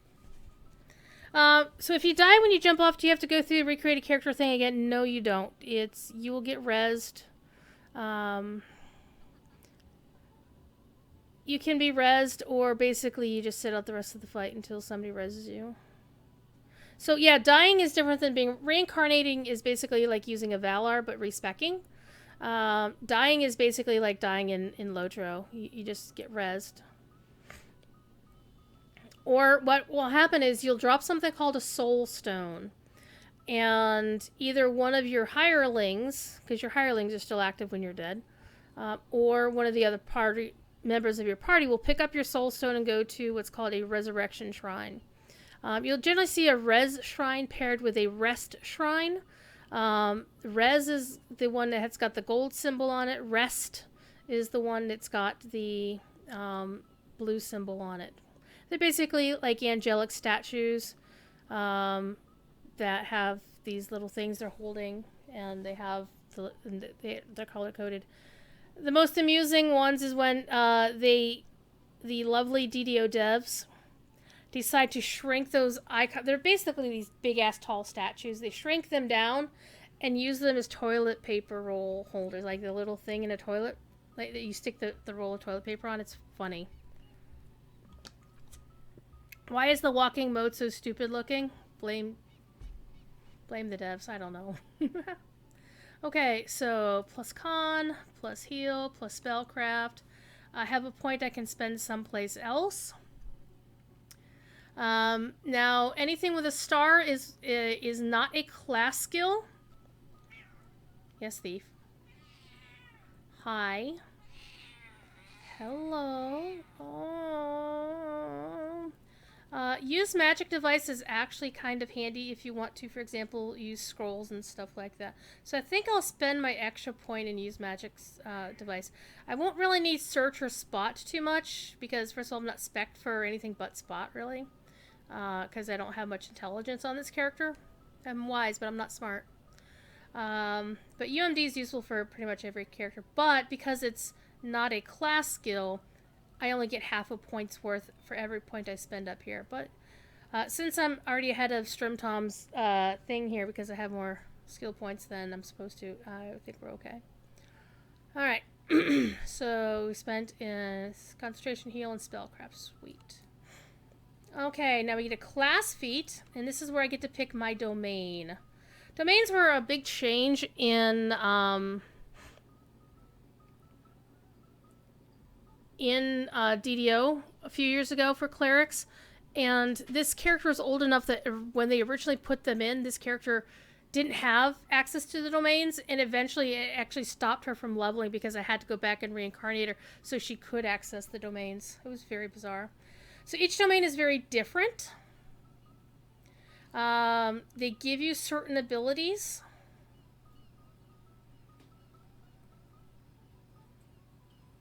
I think Cordovan likes to go with his domain of... I think he likes to go with domain of war. Oh, hi. So typically, a domain will give you, for example... Like, Domain of Fire is good because your turn undead can also affect elementals, and there's a lot of elementals in game. And fire resistance is always a good thing. So we're going to take a look at all of them and see which one trips my trigger here. Okay, increase evocation DCs by 1, bonus increase by 1 at 6th, 12th, and 18th for maximum of 4 at level 18. Electric spells, okay. Your turn undead also works on elementals, so this one is a possibility. Getting bonuses to reflex saves also good. Domain of animals. Turn undead also affects animals instead of elementals. Could be useful. Spot and listen really not going to be that helpful because again I'm not going to be the rogue kind. Domain of chaos. Domain of chaos. You gain a will save. Well, we're pretty good on will saves already.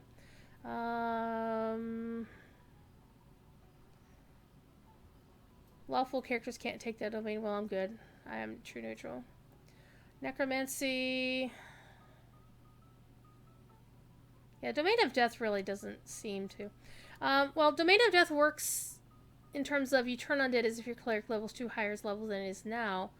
And you can affect undead 2 hit dice higher as well as rolling 2 more total hit dice. That might be useful. To nuke things to the ground. Domain of Destruction. You can use Cleric Spells while raging. Well, I don't use rage a lot that I'm aware of. Domain of Earth. I think Cordo talked about he liked this one. But Acid Spells. But the Elementals thing is still... Being able to turn something as well as undead is intriguing to me. So something that can turn Elementals sounds pretty toasty. And Domain of Fire sounds pretty good. Domain of Good. That's if you really want to be a healer. And I don't really... Well, there's also Domain of Healing,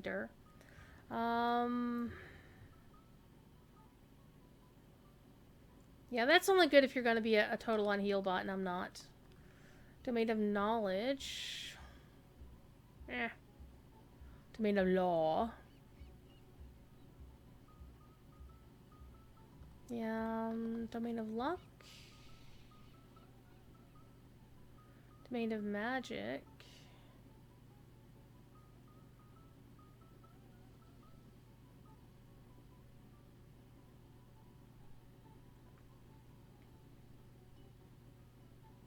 Strength is interesting. Domain of the Sun. I think the last time I played a cleric properly, or the last one I set one up, I used Domain of the Sun. Because I think it was a Sun Lord, or a Morning Lord. And it was like, Zorch.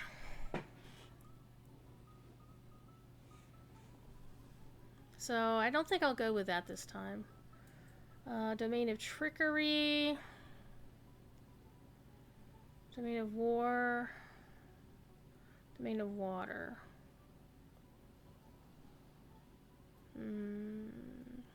So I think water could be good. That whole affecting elementals is really appealing to me.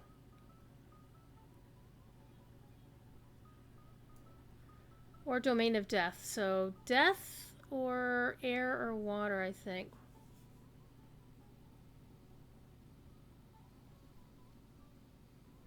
Or fire. Death, well, air, death, fire, and water.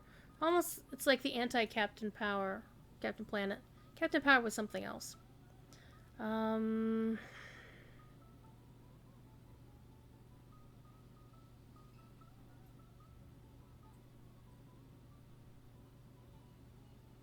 What do you think, chat? Affecting elementals? Or being able to Zorch more things? I'm fire. Burn it with fire. See, fire...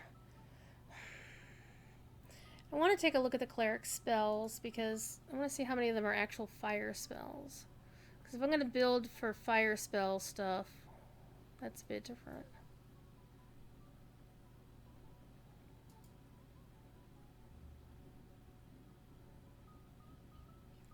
Cleric Spells. Yeah, most of Cleric Spells are actually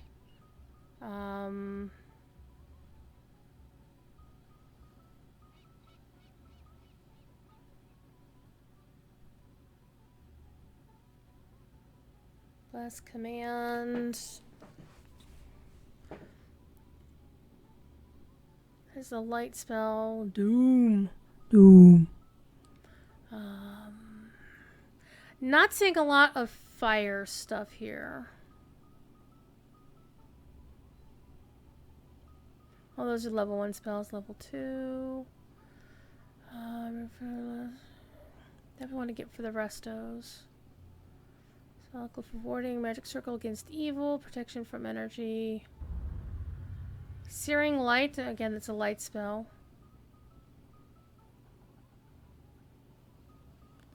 Chaos Hammer! Symbol of Flame. Well, that's a light spell. Oh, that's a fire spell. Death Ward.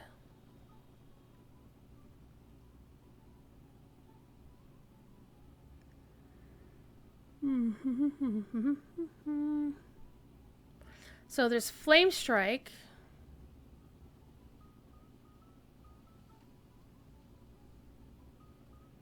Comet Fall.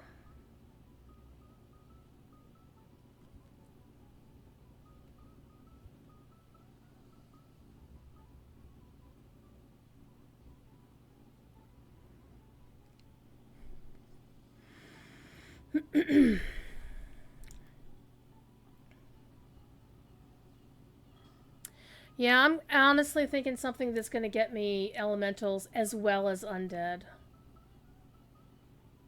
So, Domain of Death sounds like fun, but if I'm already going to be speccing into, through my enhancements, I'm going to be going for the improved turning and the extra turning. I probably won't need this as well. So, Domain of Air.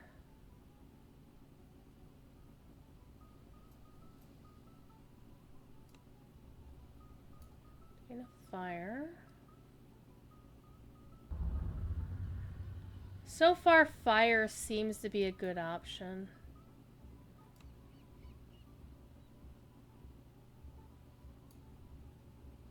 Or water. Yeah, I think I'm going to be using fire.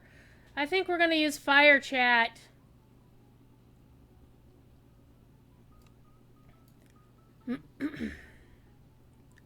Because fire will get us the elementals. And fire resistance is always good, so you don't stand in the fire. And you get extra fire spell power for each cleric level. So I have chosen to have faith in the flame. It's not blue fire, but it is fire. So we'll go with Domain of Fire. Let's see how this plays.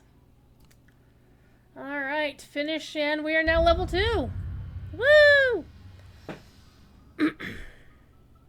Yes, Mute Willie, I did answer the death question. Death is... Dying is all not the same as... Whatever. Okay, so 1, 2, 3. Wait, where's UMD? Right there. 4. Alright, I get a feat. What kind of feat do I want? Be a soldier of the faith. So I could use the paladin thing.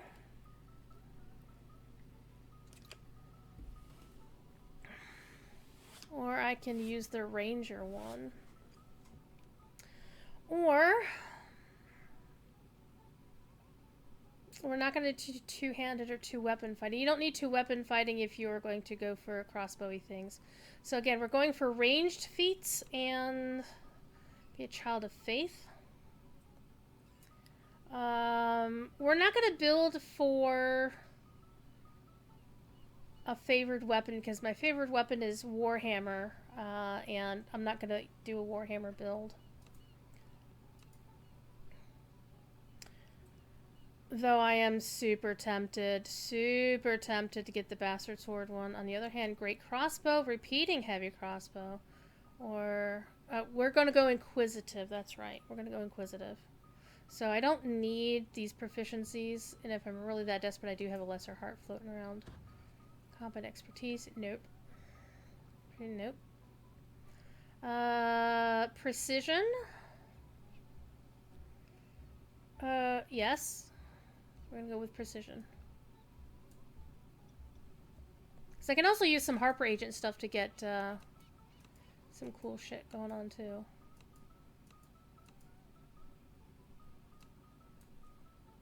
Because one of the things about doing Inquisitive, you can't use a repeater for that. And from my understanding right now, the meta is that dual wielding heavy crossbows as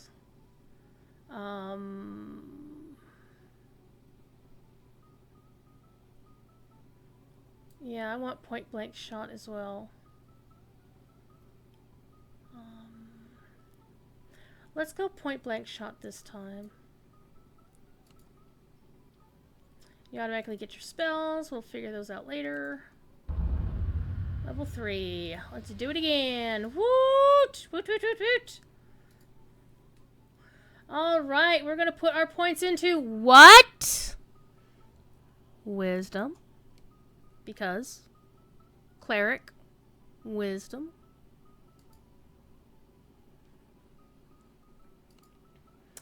Alright. 1 potato, 2 potato, 3 potato, 4. Easy, simple.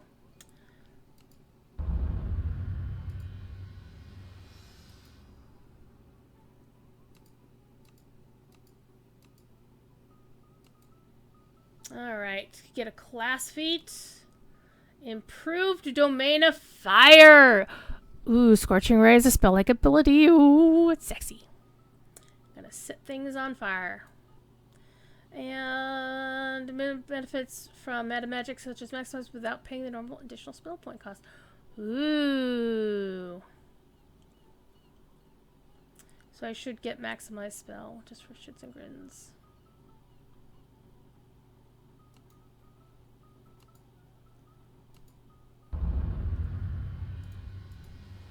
Sorry, I didn't mean to punch you. 1, 2, 3, 4.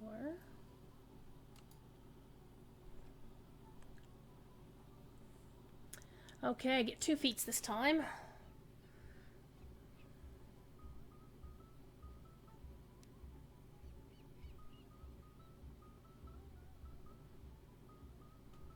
So I can pick this for my class feat.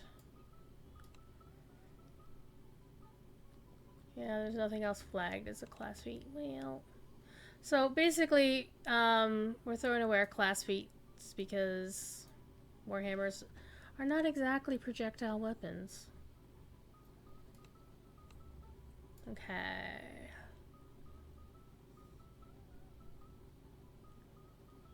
Precise shot.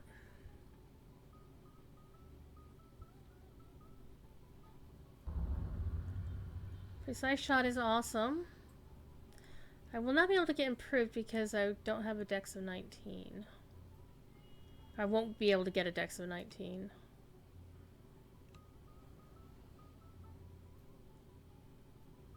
I don't even have proficiency in warhammers? Well, shit. Thought I did.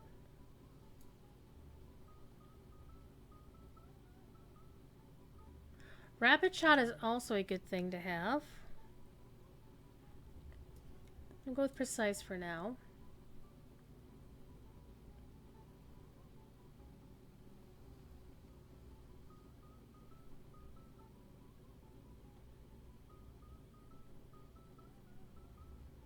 TD's over here dancing away. Dancing to the music.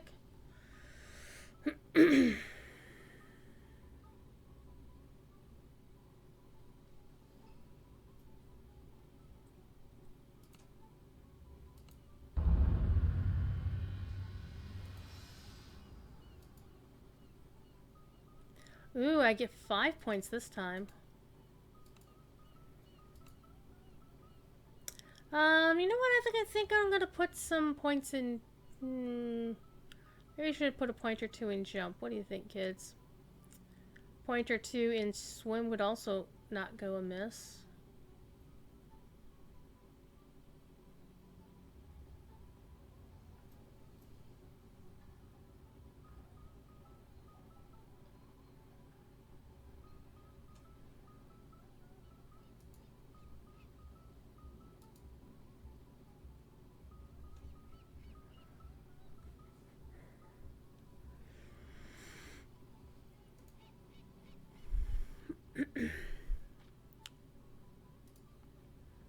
Don't know why I feel hungry. I had a very nice supper. Had some burgers and some tater chips. Wasn't a big fan of the tater chips. Definitely not one I would have preferred.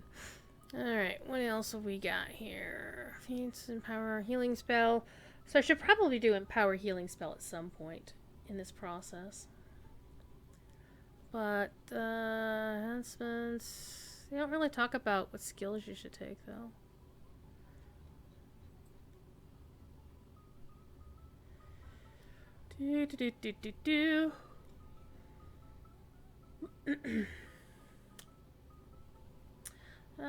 Let's go for jump. Why not? Just for a little bit. Next.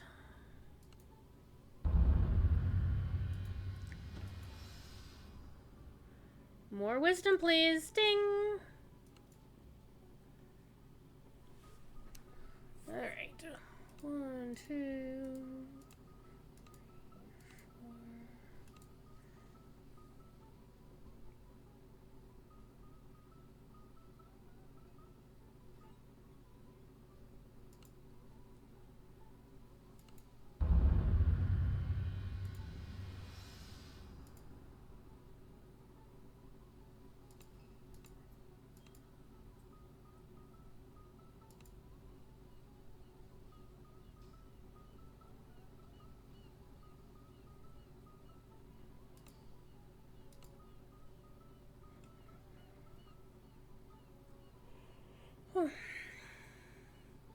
Greater Domain of Fire. Hell yeah. Look at that sexiness. You get Wall of Fire as a spell-like ability. Oh.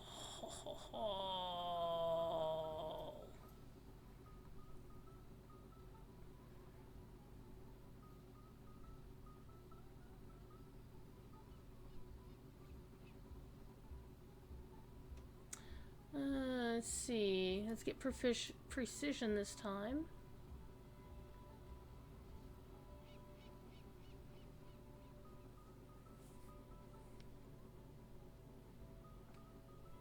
So I need to start picking up some of the meta magics, though.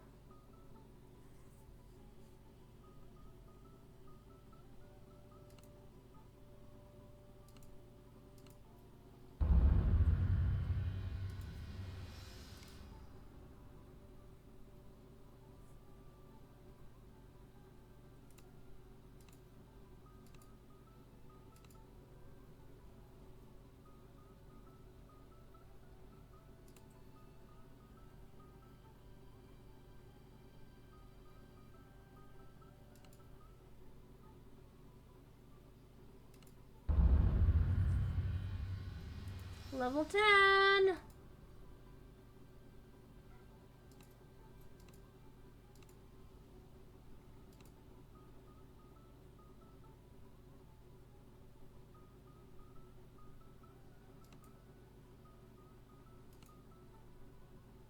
Look at all these spells! 11! Ha! Ha! Ha! More wisdom!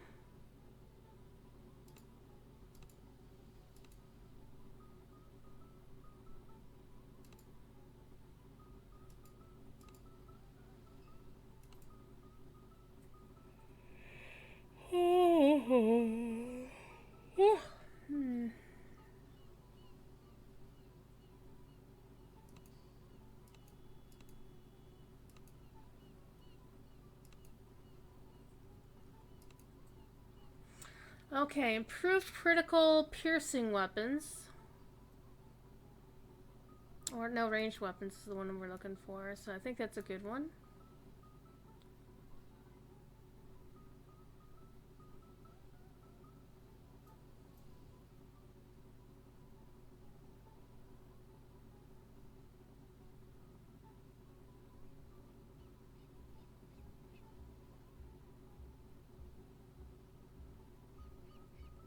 I still want to get rapid shot at some point.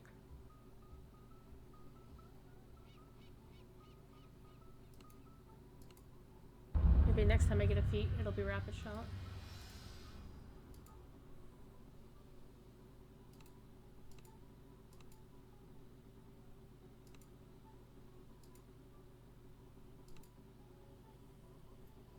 Same as, so are the blue things over people's heads. Those are not. Those are, yeah, as the vendors, basically. Those are basically your class trainers. So they look like the class trainer scrolls.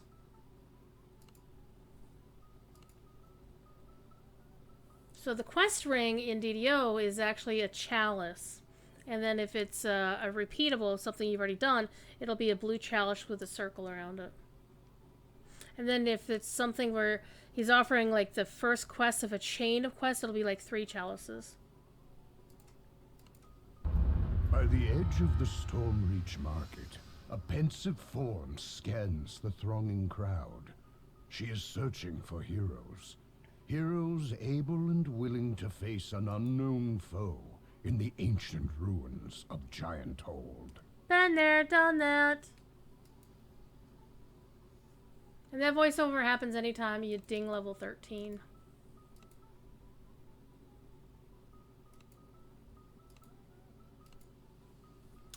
Class feat. Master of the Domain of Fire. I get Firestorm! Oh man, this is getting sexier and sexier. I'm gonna set every damn thing on fire and then shoot them with a crossbow.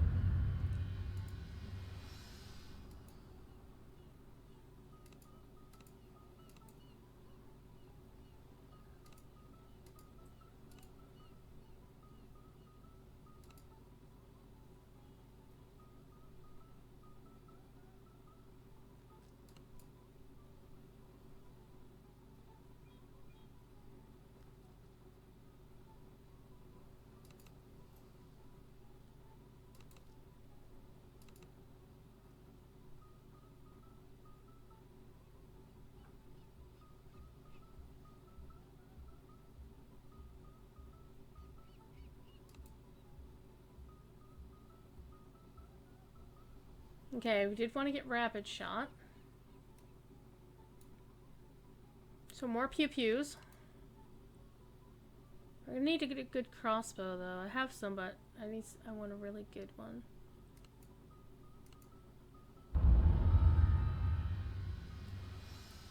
Well, there's 15 for sure. And when they first launched the Sharn expansion, this DM text about going to the City of Towers, Cordovan actually read that. He did the voice for it. But for some reason they took it out. And I don't know why. Doesn't matter. Let's keep going. More wisdom. Wait, I actually started with 6 now? Sweet. 1, 2, 3. The Silver Flame are looking into cult activity in the area. Your help would be greatly appreciated. Okay, I got to level 16 and then 2 action points. So, I need to go to the bank. Why? TD, we're going to do some alt hopping, so just sit tight.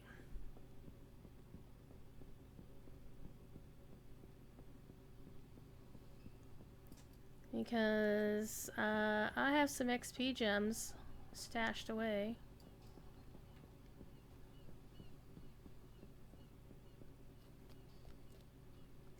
And I have a ton more stashed away on other characters, and I don't remember which ones.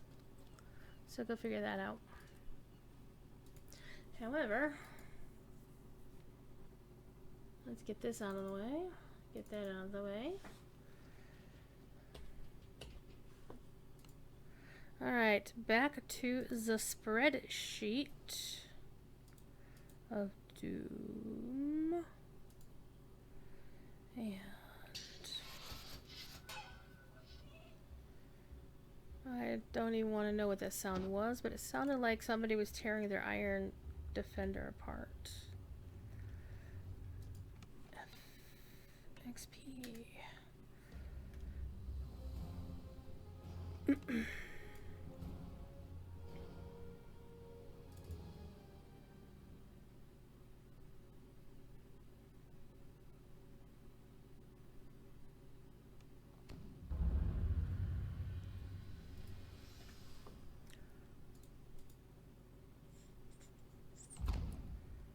Okay, well, my spreadsheet is obviously wrong.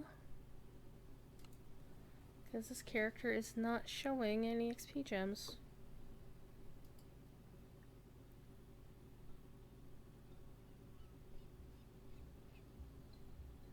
That's weird.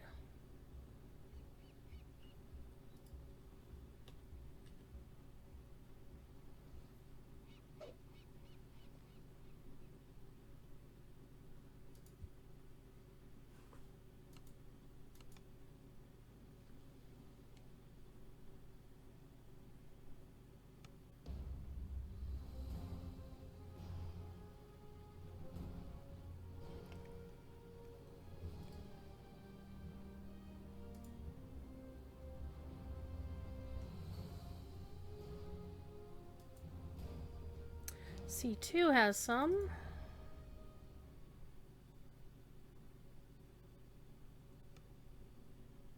Theoretically. Yep.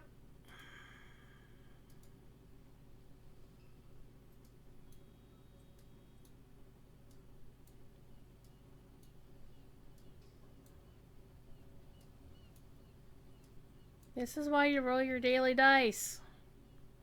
Now, to be fair, I do have the season pass, so I got a shit ton of XP gems from daily dice.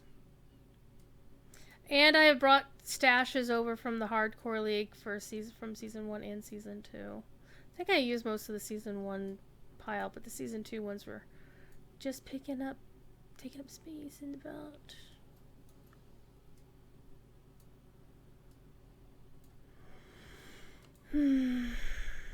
Okay, all that stuff is clear.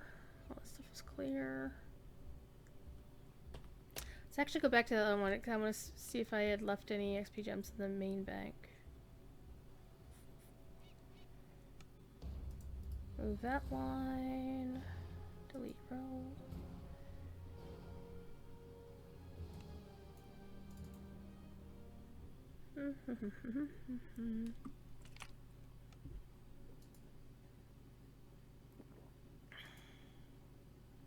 Flasks has some. Okay, you don't actually have any here either. Okay, that's what I was thinking about.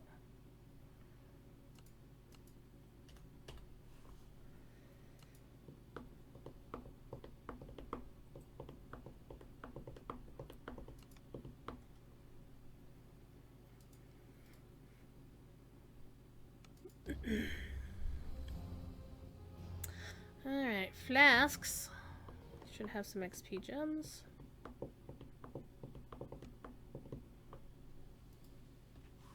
So the XP gems that you get is basically the model for getting the Virtue XP items in Lotro with your Hobbit presence. Like, you always get a Virtue XP thingy.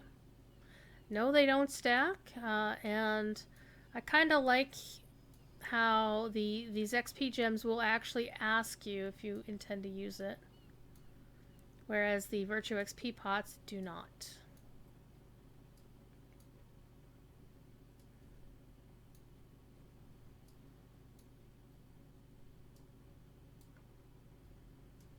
They give you the choice of, like, oops, I made a mistake, I didn't mean to double click this.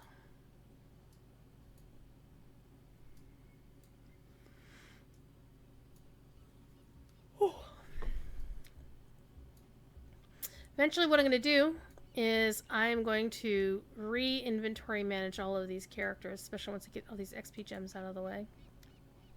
I might have a few of them, yes. And get all the gear consolidated amongst my actual characters and then delete the bank alts. Because right now I can't create a new character without deleting like 20 bank alts. But Druid, why do you have so many bank alts? Because I transferred them over from Hardcore League. Because they didn't care that you did that.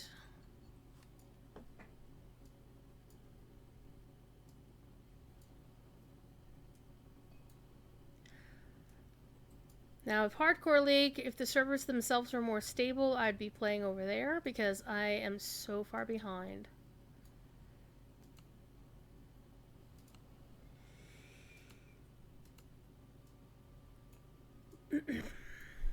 Let's clean up this little mess here.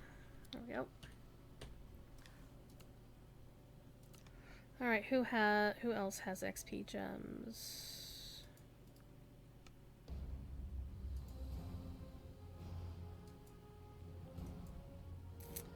P Bank.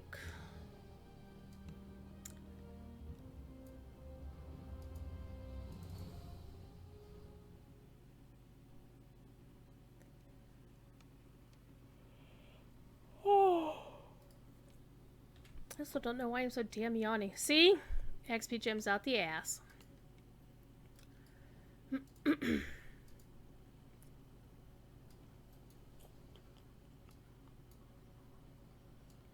And I don't think these are all going to fit because I have 15 slots left. Maybe they will. You must wait a moment before interacting with the bank again. Yes, Mom.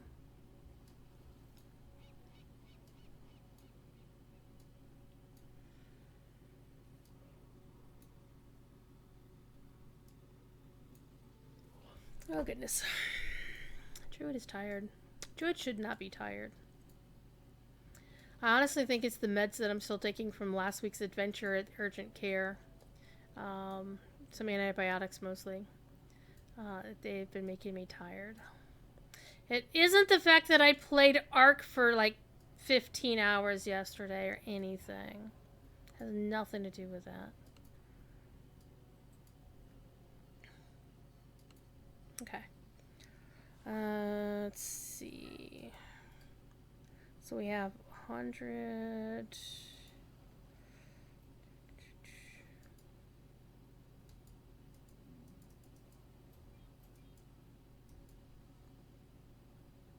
Blue Flames. Oh yeah, Blue Flames does have XP gems. This is true. Okay. So we're going to have a little bit of fun. Let's go back to the main. We're going to use up a lot of these XP gems and see how far we get. And then we will clean out... How many does Blue Flames actually have? I know regular Blue Flames has some, so does Blue Flames 1. So Blue Flames was my Warlock from Hardcore League Season 2. But number 1... just a random character. That does not look like... Ah, but that does. Okay, so truth to the rumor.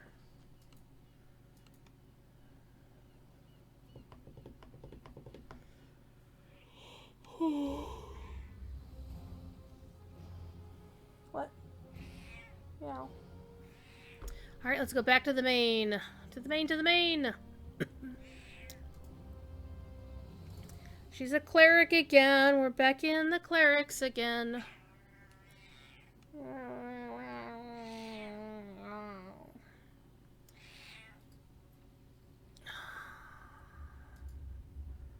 I'd like to see me deposits again, please. Okay. One thing I am going to do, though.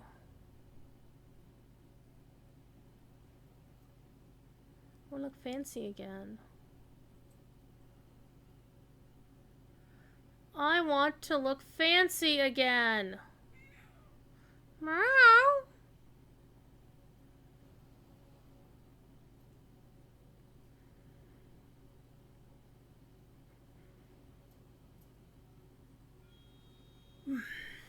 Yawning.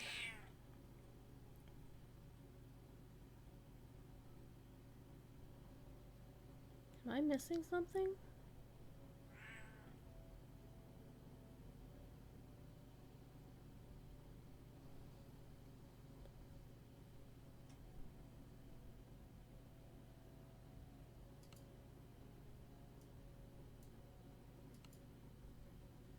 Oh, I am missing. It's right here. Durr. Let's look fancy again, people! See, even Thief agrees with me. He really agrees with me. Okay. Watch this. This is so cool.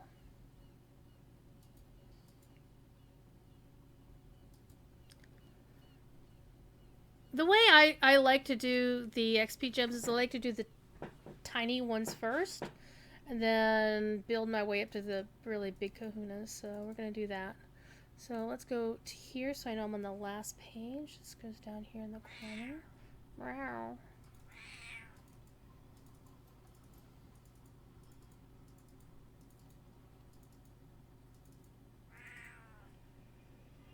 Okay, the 100s, the 200s. Yes. A big stinky cat.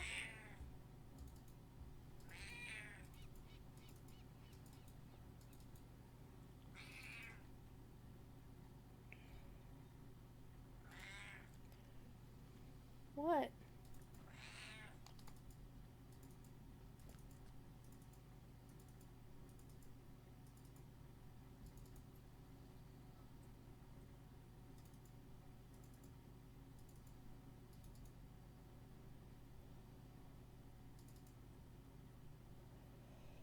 Alright.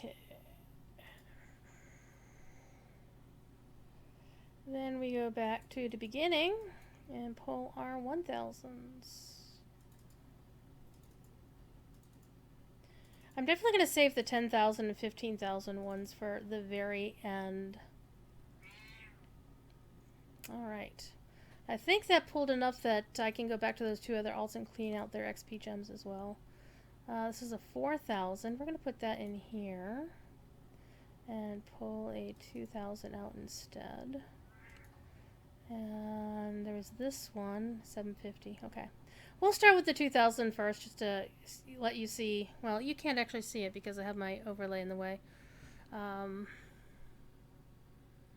see how much each one of these gems does for you. But it will tell you, it's like, You need X amount of XP to get to your next level, and do you want to wish to use this gem? Yes, Mom. Alright. And you click on this one. And we're going to be doing a lot of this.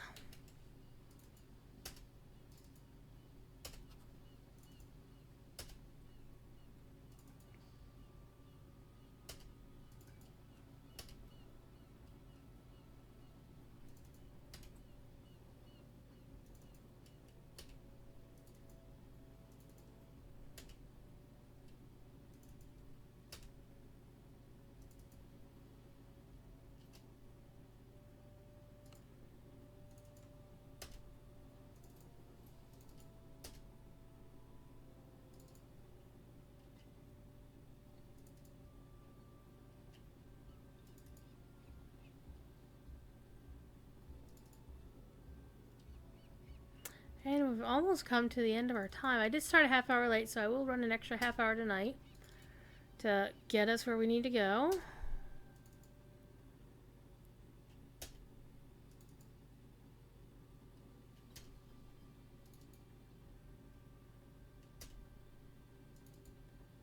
What I might wind up doing if this character doesn't get too many more levels, doesn't get close to 20, I will probably wind up running the Sharn saga a few times.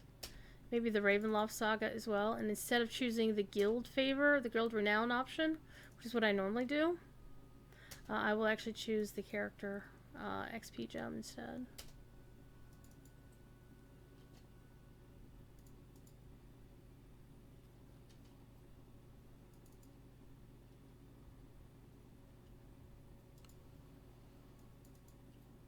Again, we're just getting like 400 points on some of these. So we've pretty much been nickel and diming this whole thing. As soon as I start getting some of those other ones in, we'll really start to see some movement here.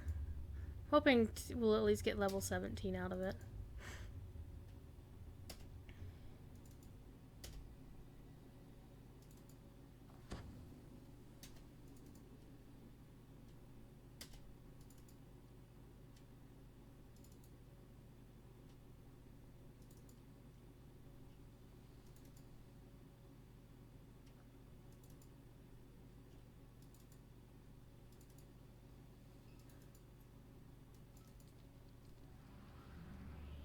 Woo, got another action point.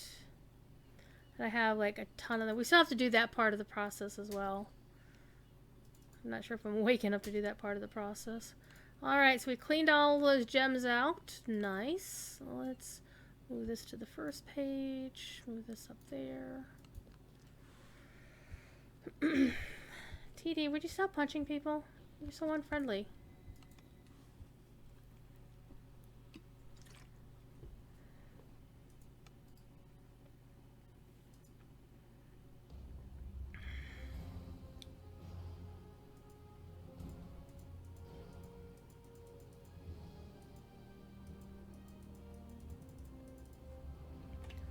Alright, let's get the spreadsheet out of the way. Let's go back to chat.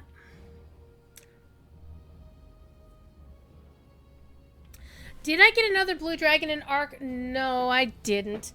I did actually pick up a couple of blood dragons, blood crystal wyverns. One of them actually started out at level 104 or 108.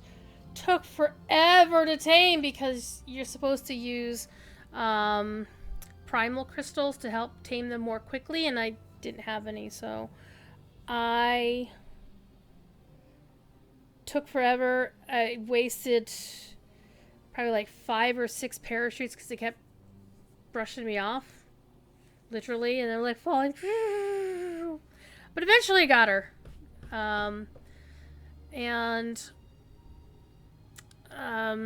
Then I found, earlier in the day, I had found this really, really gorgeous blood wyvern, whose frame, like the arm spars were black, but the main part of the body was blue, and then the belly was red, and like his fins had like the black and then the red for the actual, you know, the flappy part of the fin. He looks so good. I call him Toasted Marshmallow.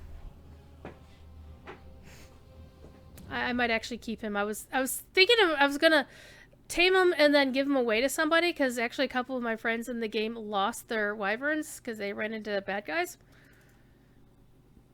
But it kind of grew on me. Originally I called them Ashes, but then I picked up another, the other one that took forever to tame. She was more of an Ashes kind. It's more like she was black with 2 layers of red, like a lighter red and a darker red. So she became Ashes and he became Toasted Marshmallow.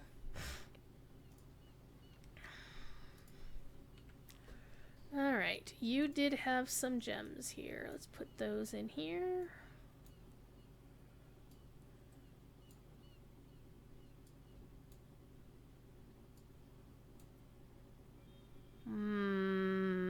Scartong's ladle. Can't use it. Funny, but can't use it. Funny, but you can't use it.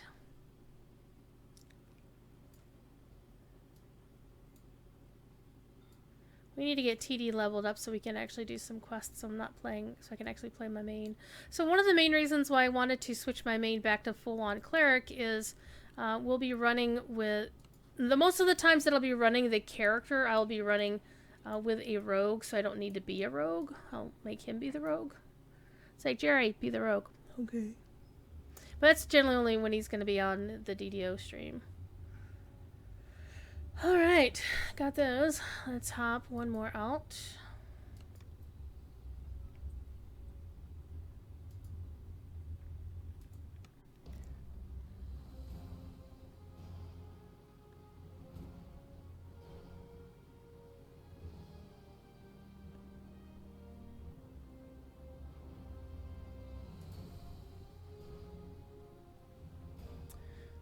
Alright.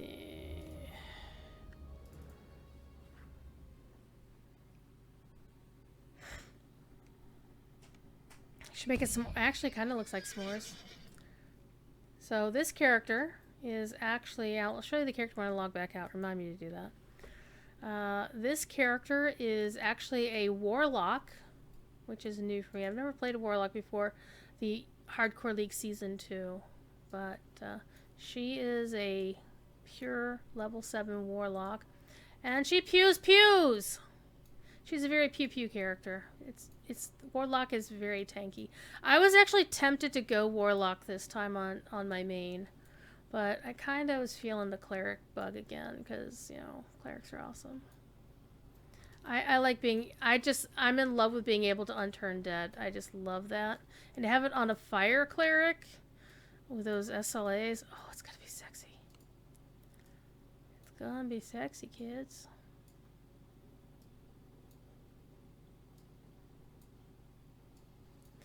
Yeah, and just like in Lotro, there is no double click or right click to put something in a mail or in a other inventory slot. I wish we had it like WoW does, but we don't have it, so I'm sad.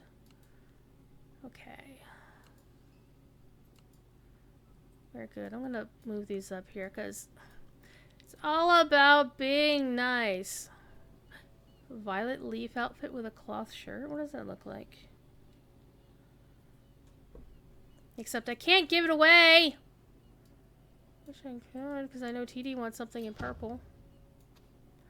Because TD's all about purple. Alright, let's go back to the main and finish out the XP gems.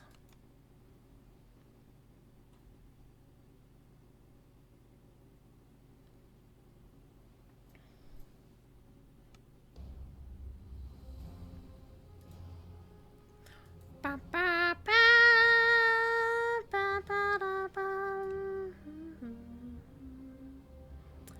Yeah, I definitely do need to clean this crap out. Where am I? I lost track of my character. It's right here.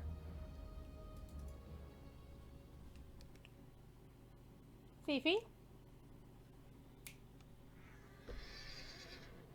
He literally just goes meow at me while he's washing his paw. He managed to meow and wash at the same time. Stop staring at my butt, TD. Jesus. What's wrong with you?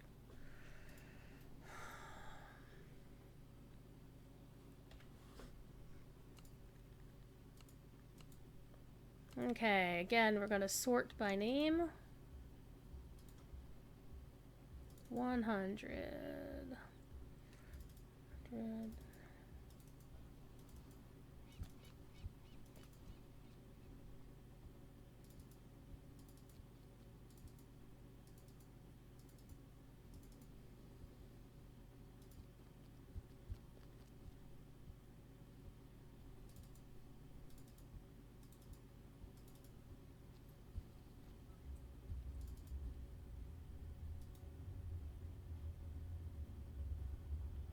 Alrighty, let's get those cleaned out.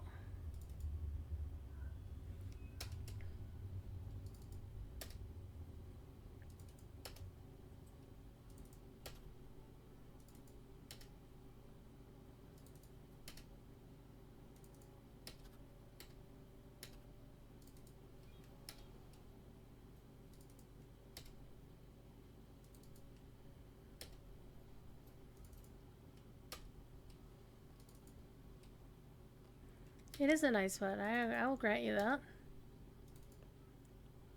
This guy looks like a beardless Killam. Yeah, they're dwarves. Okay.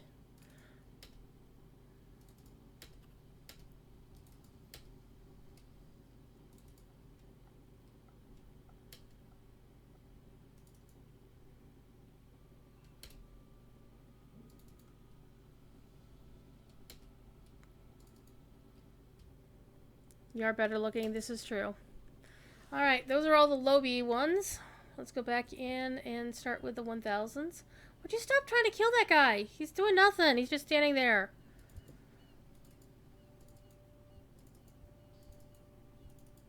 Okay, the 1000s, the 1500. Starting on the 2000s. And you're really going to see a lot of action points pop in here soon. Then the 3000s.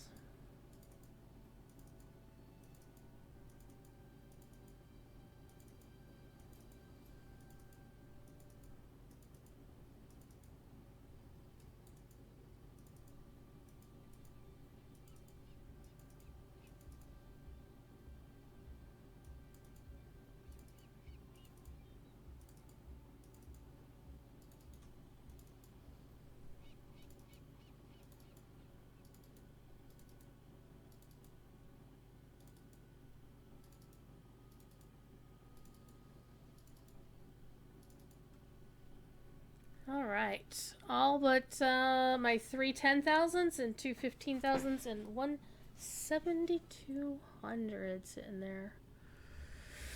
Alright, let's pop some XP gems. Let's watch this, this will be fun.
Maybe I lied.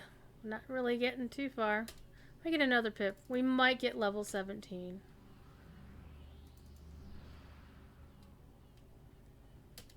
Yeah, we're gonna get level 17 for sure. But barely, I think. So I gotta do some grinding of levels.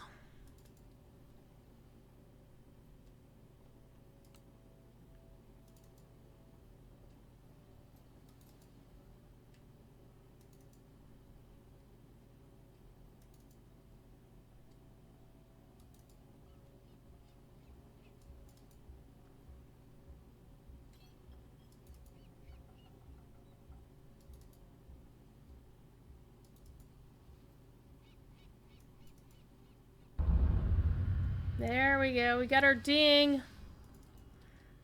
Let's use the rest of these.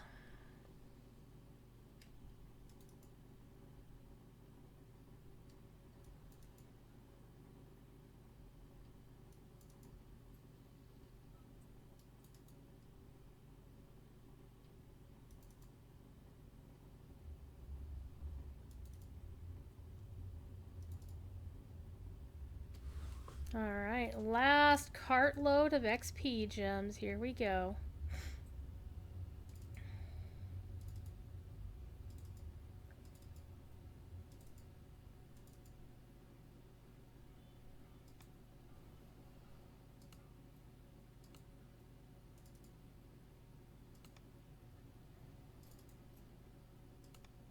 Oh, 1 pip into 17.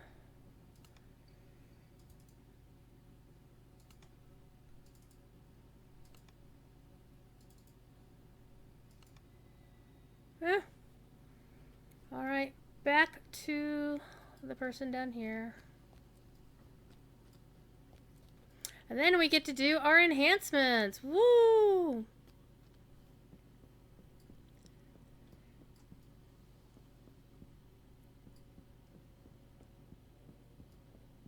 Wait, Tubby? Who's Tubby?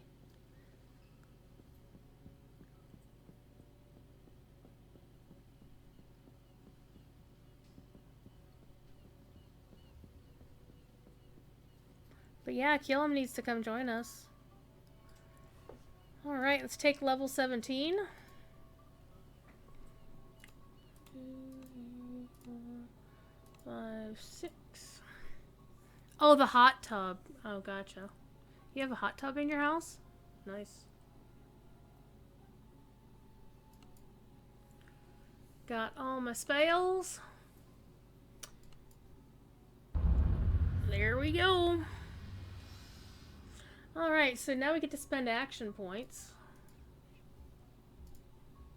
Which is where this build is going to get super, super wrecky sexy. Okay, so every character gets a racial thing. So that's a thing. You can also get something called a universal tree point. Universal trees are ones that are available to any class. Like Harper Agent is a universal tree. Inquisitive is a universal tree. So let's accept that for first. And I do want to build into Harper Agent because I do want to get the Harper leadership stuff. It's not as good as the augment summoning, but it's pretty cool. And I like the Harper enhancement a lot. Energy resistance always good. Getting toughness is good. Know the angles is okay. You can gain insight bonus to damage equal to 1/2 of your intelligence modifier for 30 seconds, but that really doesn't help me out that much. Using your intelligence modifier for damage with melee missiles as well as hand wraps. I don't know if that actually applies on top of your existing damage or if it replaces your damage. I don't honestly know. But definitely getting the Harper leadership is a good thing. But what I'm more interested in is Inquisitive for right now. So we're definitely going to get our attacky with all weapons. So accept that. And now I've got 66 points to spend wherever I want. We do want to build into Radiant Servant. So what we're going to do is, if you want to rearrange where they go, you just do this. Right? Just move things around. So we want to go with Inquisitive and Radiant Servant. I think I will actually take War Priest enough to get the ranged Smite Foe. Maybe. I'm thinking about it. But we definitely want attack weapons. We want to build into all that. Also, since we are going in for Thingamajigger, Conjure Bolts. Free ammo, TD.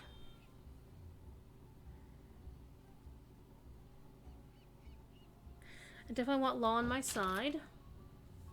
And dual shooter. That's what's going to make this exceptionally sexy when I get to it. I don't care about diplomacy, quite frankly.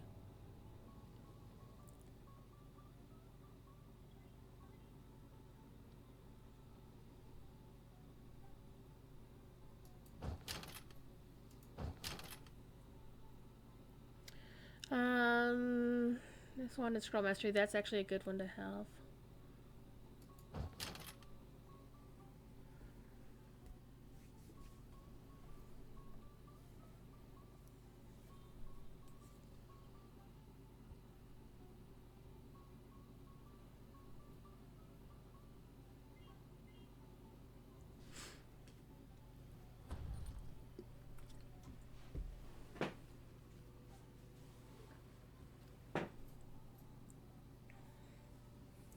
Alright.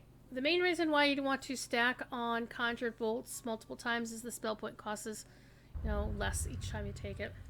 But before I do that, I want to spend my Radiant Servant points because we need to get our undeads going on here. So, let's take that. Extra turning. It's only one, but then you get, up to 3 extra turn attempts. Then you want improved turning. Oh, no, not enough action points for it? Oh, in the tree, dur. Okay, Wand and Scroll Mastery is there.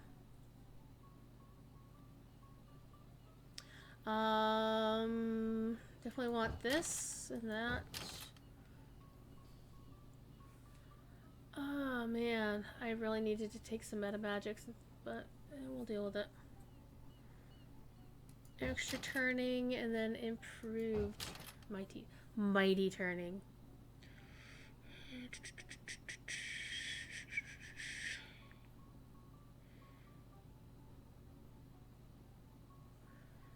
Unyielding sovereignty? Fuck yes. We're taking that shit. I like divine healing a lot.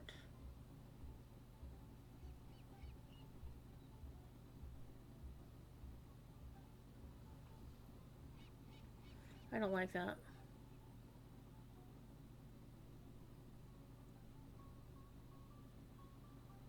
Alright, let's go look at some of our racial stuff. +1 to hit and damage versus evil creatures? Yes. Listen, heal and spot. True resilience?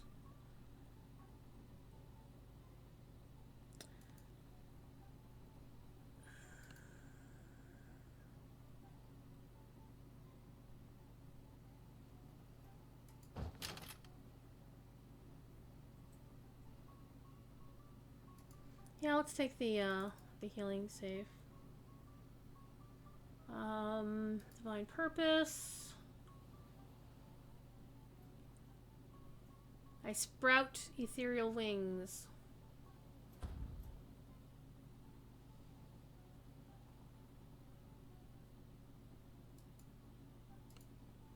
Sprouting wings is good. Alright, more hit against evil, spell points for spell damage, divine resolve. Curse me while your divine purpose is active. Take that one.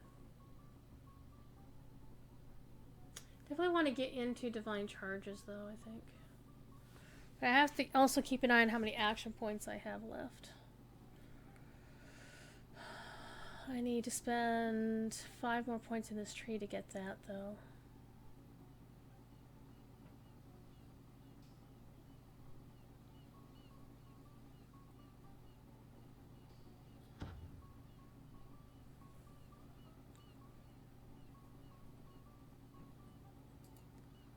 Pick a skill to use when you enter a room. Talk or fight.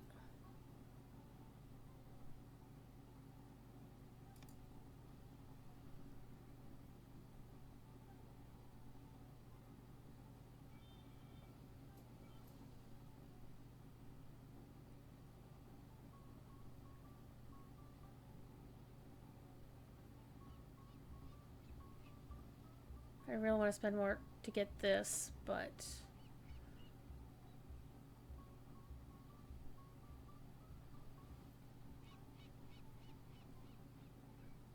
endless turning for the win. So we are going to...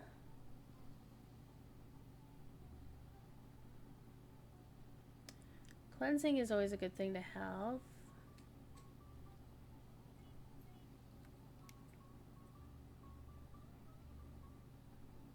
Let's go with this.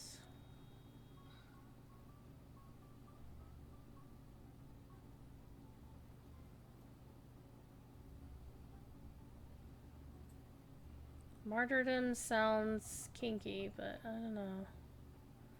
Let's do intense healing. Need to spend some more points in the tree, though.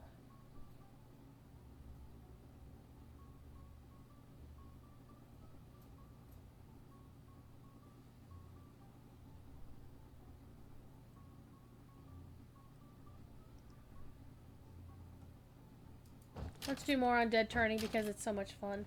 And then we get endless turning! Turn all of the things! Oh, divine health. Fuck yes. Immune to natural, magical, and supernatural diseases. I will take that, boys and girls. Incredible healing. Incredi healing. We're gonna call it Incredi healing.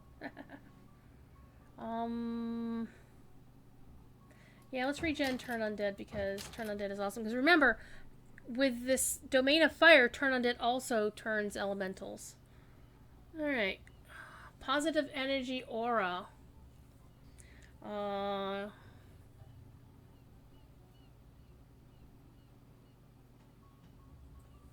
Yes, boys and girls.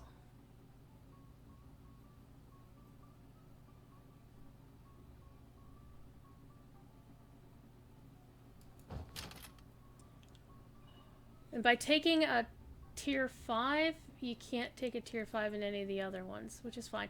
The only tier 4 I want, I kind of want this one.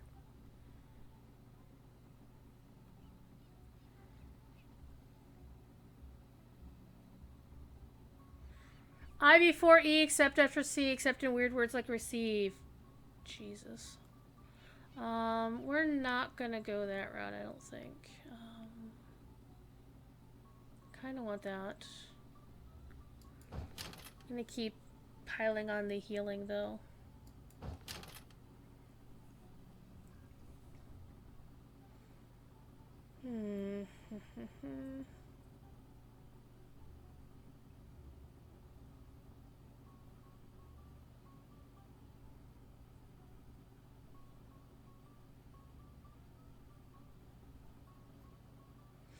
Also want that, so why don't we take this and then that? Because, yeah, having no longer failing saving throws for fear, enchantment, or illusion effects on a natural one is really good. True Seeing. Oh. Yeah, let's spend 3 more points here and get that. Can't get that yet. Damn it.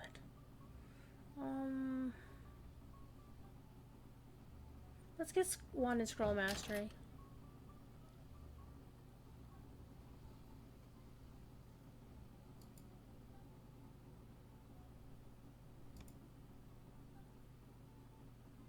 I really don't want to do the what first, so.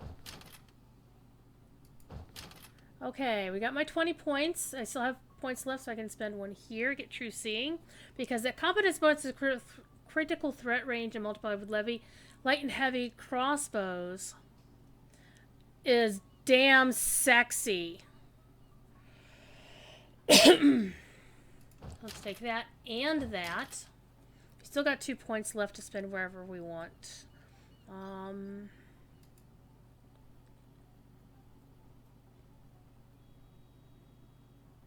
I don't think I'll be a divine adversary of light. I don't think anybody actually uses a divine disciple, quite frankly.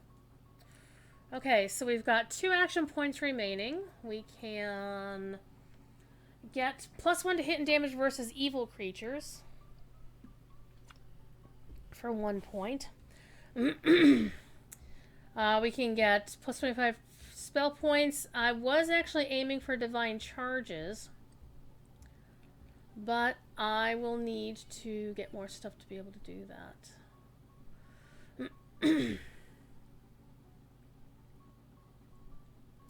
What is that? Ascendant Bond.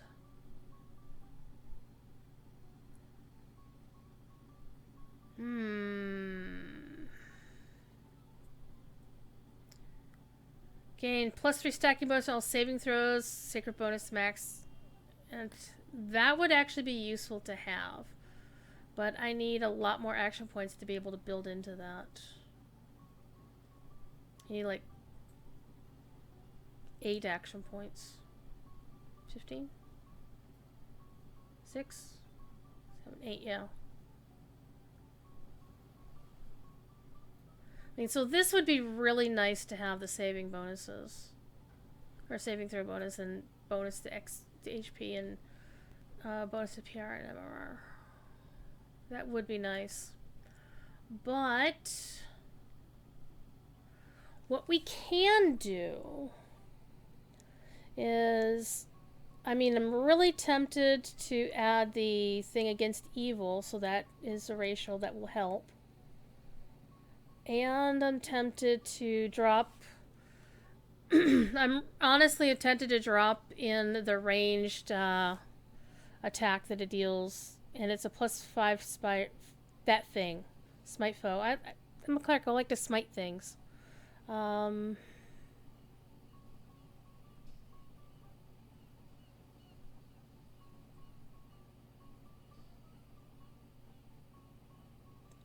if I put a point there, that's less points that I have to build into that other thing, though.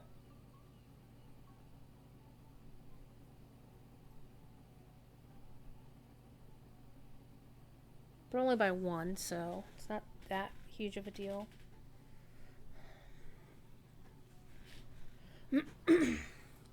Alright, let's smite up front.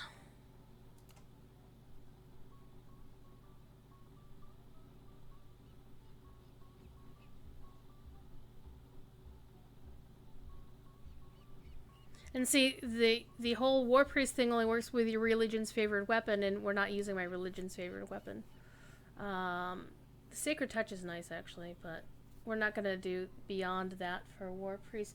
I'm going to spend a point here to fight the Wicked some more, because fighting the Wicked is always a good thing. And those are our action points. This character is going to be... It's got... And I know it has fire spell power, so it's right there. Alright, let's accept it.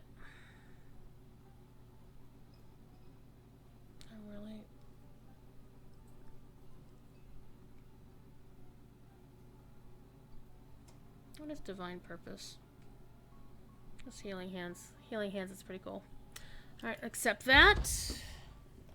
So now I've got my enhancements. The next thing we have to do here is going to have to go and set up my skill bars. We're actually going to need to go into the tavern. Come on, TD, let's go to the bar. This is the Leaky Dinghy. Is that NPC still there? Yeah, they brought her back. Because you can only change your spells. Like, certain classes can only change their spells in certain places. And you see this little icon up here above your character portrait that says, hey, you can change your spells up. So this is how you change your spells up. Alright. So here are my skill bars way down here. I'm not really going to need search because I'm not going to be doing roguey stuff. Heal's just going to sit there. Yeah, Cure Light Wound is going to sit there. Turn Undead is going to be my friend! Healing Hands is basically, this is your Uber heal. This is your oh shit heal. I don't know why it always does that. And I'm not going to use Sneak for anything because I don't need it. So then you got your actual skills. The stop sign, the octagons are passive, so you can't use those. But your ones that are squares are active skills that you can use if you have points in it. I'm not a rogue or an artificer, so I can't use Disable Device or Open Lock. Feats.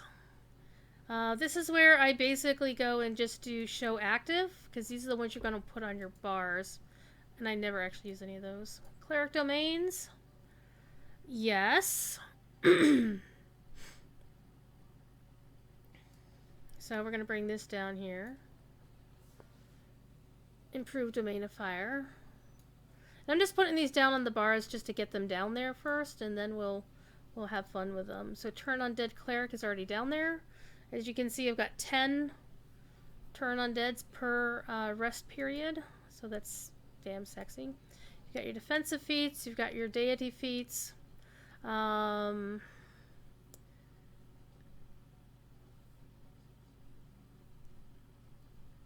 This one is actually useful because even though Onatar's Forge, your thing is you get a Warhammer thing for it, but you also get the channel ability for 24 seconds with fire spell power. And if you're a Warforged, you get even better sexiness out of that, so that's pretty cool. Martial feats. We do want precision, and we always want to have that turned on. Never bother with Sunder or Trip. Racial feats. Bond of the Protector. Gonna definitely want that, and have that on as a toggle. Then my sexy ass range feats, which is in this case Archer's Focus. That's gonna be my third toggle. Then you get your spells. Look at all these spell slots. I'm gonna have all the spells. Let me actually pick up my enhancements first, because I do want my Conjure Bolt right there, boys and girls. Divine Healing. Hi, kitty. So this is a channel, so we're going to put this up here.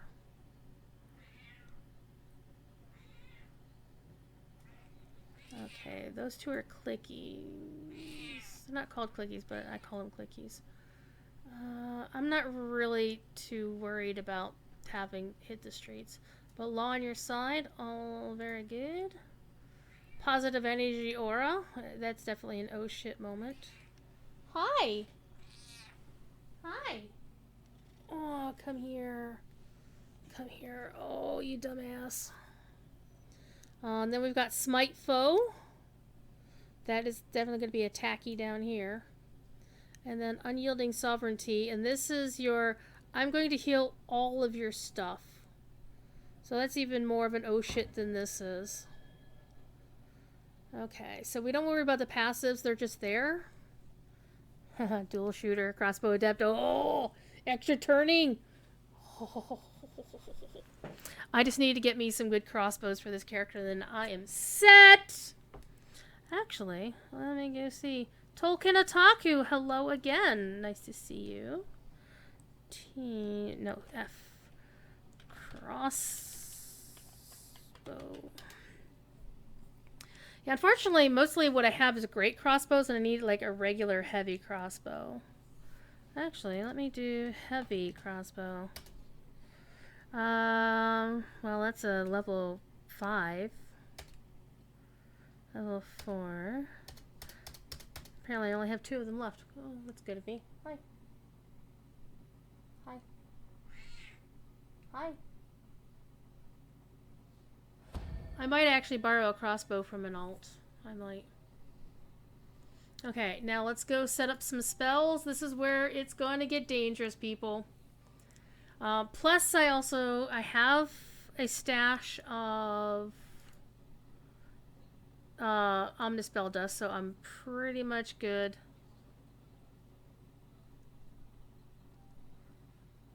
For stuff. Okay, so let's go with... I like to actually build my weight from the bottom down. Because if I have something up here, like True Resurrections, that I don't want a lesser resurrection spell down here. So,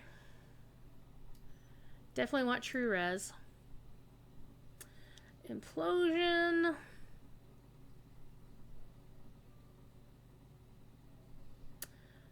That's pretty cool. We're gonna do a mass heal on everybody.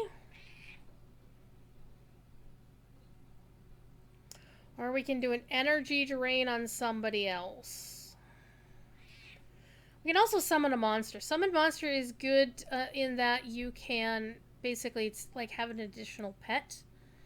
I could have a Hezru, an Elder Fire Elemental, or an Eladrin Gaily. Gaily? I don't know. It'll fight for you for a while and then it goes away. So, but the Implosion one actually does sound really, really cool.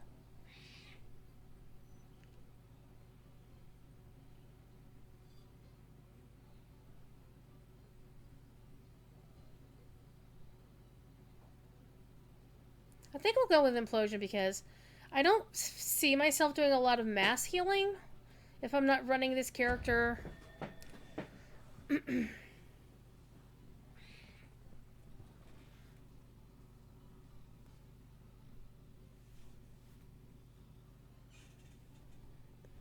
I'm not running this character in a lot of groups, then Implosion on the bad guys is better than anything else. Okay. Firestorm! So we got 4 slots. One is already a healing spell. We're definitely going for Firestorm because that's obvious as fuck. Oh, hi. Hello. Hello. Actually, Holy Aura is dead sexy here. So, and Death Ward or Death Pact? What is Death Pact?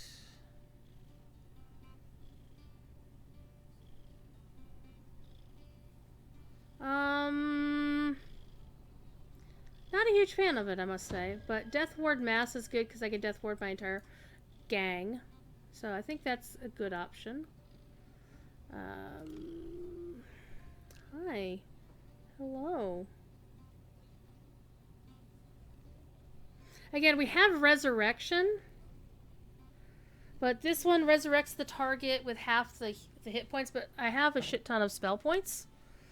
So I like true res more than regular res. Destruction. Yes, because that's like the anti-death ward. So we're gonna go with that for sure.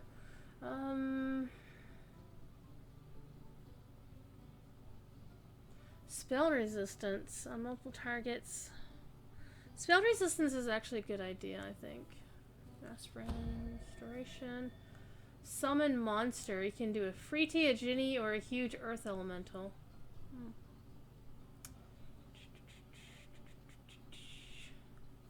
3 slots. We can go with Greater Restoration. I think spell resistance is a good option too. And you know what? Let's summon a monster. We can do a summon a monster for this one.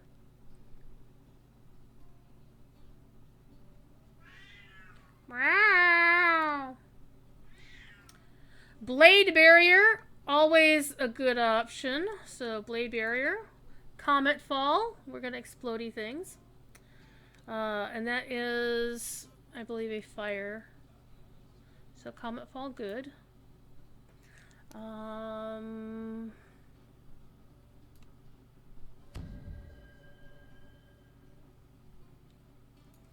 Hero's Feast, if you want to create a feast for nearby allies.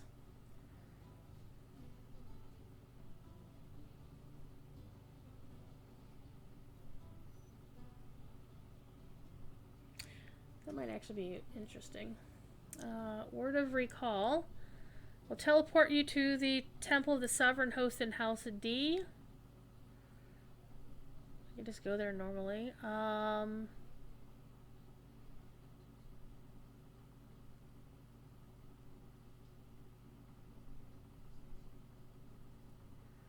So Undeath to Death is basically destroys undead creatures. That sounds pretty cool. You know what? The healers... Let's see, it's harm.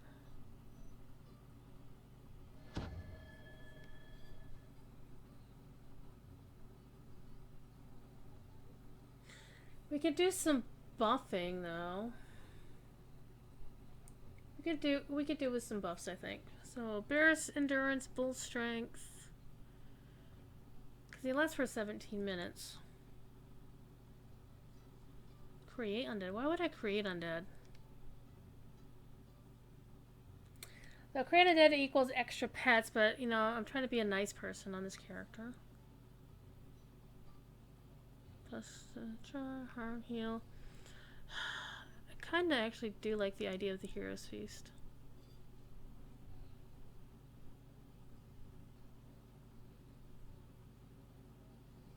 Because it says it makes them immune to poison for 1 minute per caster level, and grants 1 to temporary hit points plus 1 per 2 caster levels, maximum of 10. Food gives a morale bonus on attack rolls and will saves and immunity to fear for 1 minute per caster level. So that would be like 17 minutes of those. So I think Hero's Feast sounds like a good idea.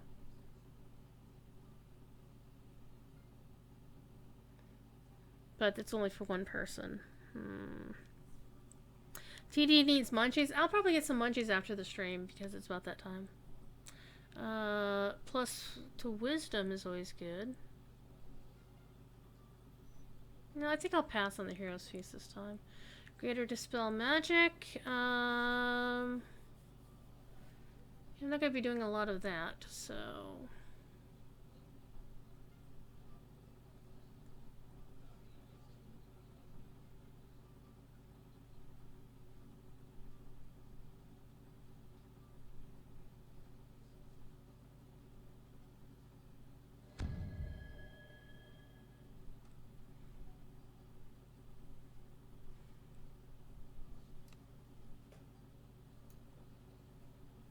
Why don't we do the Eagle Splendor, because it adds to my charisma bonus, which will make turning a breeze.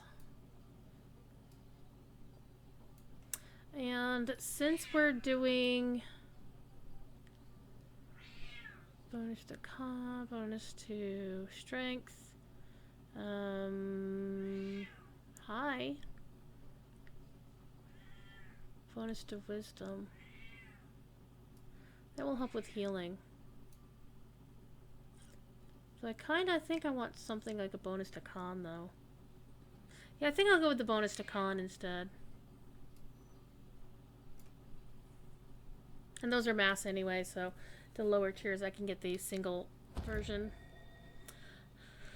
Alright, Flame Strike. You knew that was gonna happen. Greater Command, always good for crowd control. Raise Dead, hell yeah. Even though... Wood with the resub! Hi Wood, how are you? Slay the Living, hell yeah. I'm gonna slay the living. True Seeing,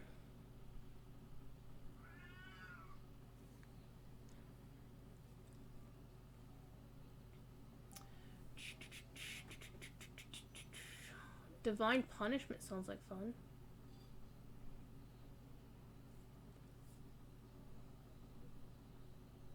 Yep, Divine Punishment. Gonna be a thing. Gonna be a thing. So we'll have Raised Dead, but we'll also have True Resurrection available to us, so that's gonna be dead sexy. Pun intended.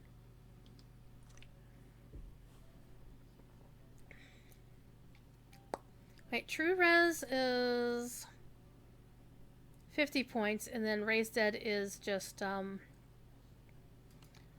So that's good. So Wood, we're making wacky things. How much better? You're here and watching. You can't get much better than that, quite frankly. Or else it could be like TD, who is actually stream bombing, so it's about the best you can do. So Wood, what I have done is I've actually TR'd my Ranger Rogue Cleric into a pure Cleric, and because I had an Autos box, because they had Autos boxes last on sale, I bought one, and all the XP gems I hoarded from Hardcore League, and ever since I decided I was going to TR this character, we got her back up to level 17, and this is her 3rd life, so good times there. And I'm just basically doing my spells. I think this is going to be the last thing I do before I kick off, because I was supposed to stop streaming a half an hour ago, you know. And I believe the Breviks are going to start streaming soon, so I have to go watch them. Or be entertained by them. But here's something you might be interested to know. David Brevik, the creator of Diablo, and it's his wife's channel, Devo. She's amazing. He actually asked, well, what's going on? What's going on with Lotro? Because he'd been apparently following the news. So we're not going to go with Death Ward because we chose Mass Death Ward here at, well, that's 45 spell points. Wait, wrong one. And this is 25, so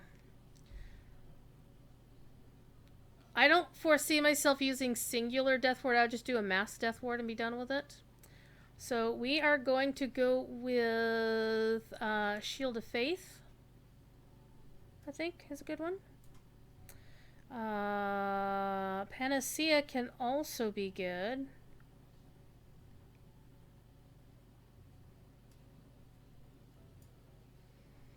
We need some fighty things. Order's Wrath, Lawful Power, smite your targets! Only chaotic and neutral, not lawful creatures are harmed by this spell. Yeah, we're gonna smite some shit. Speaking of smiting things, here we go. Smite things with holy power. Divine power. God, use the caster power skill. That's a bonus. Dismissal. I dismiss you!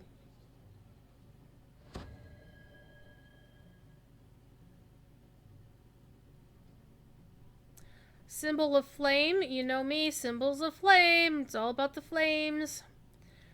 Oh, man. I don't like unholy stuff. I just don't. I don't know why. I'm not religious. I'm not a whole. I'm holy. Like, I'm generically holy rather than a specific religious holy, right? So, like, the freedom of movement is.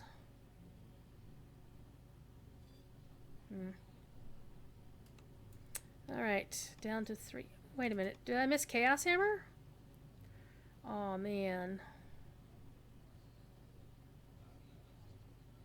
Oh, Chaos Hammer is basically, is like the peanut butter to the jelly that is, Holy Smite. So now I'm kind of second guessing myself. No, it's basically the peanut butter and... So Order's Wrath and Chaos Hammer fills in all the blanks. Do I really want Panacea?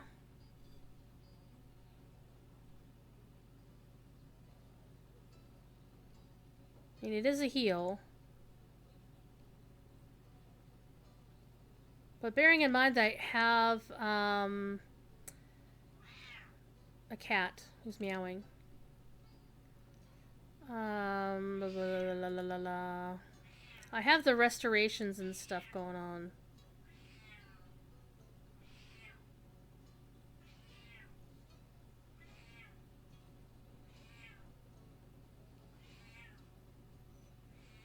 Yes, he's a meow. Back to 4.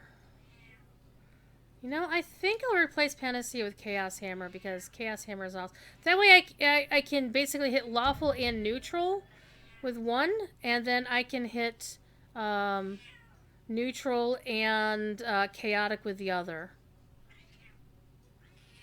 Hi! Hello, you dumbass. Magic Circle against evil? Yes. Protection from energy? Yes.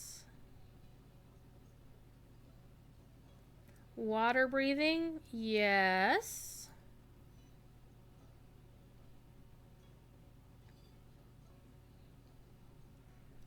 And then I can go in for like the remove stuff. I kind of like prayer too.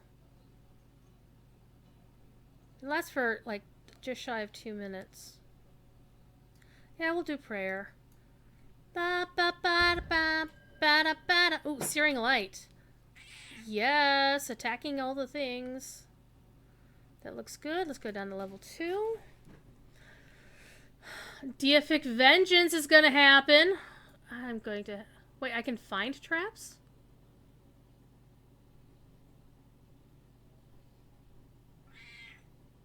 Well, okay.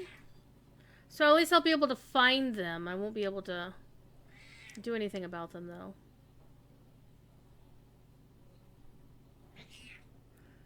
Remove paralysis. Might be good to have. Seek eternal rest. Grants the caster a +4 sacred bonus to the level for the purposes of turning undead. I think we're gonna have fun with that. Soundburst. I love Soundburst. Soundburst is fun. So I think we've got a good crew here. Hi, kitty.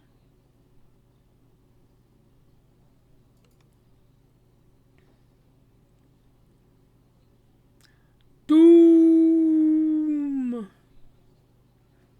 I just love the sound of that word. We can do fear, we can do bless. That's a thing for 17 minutes. Hi, kitty. Define favor.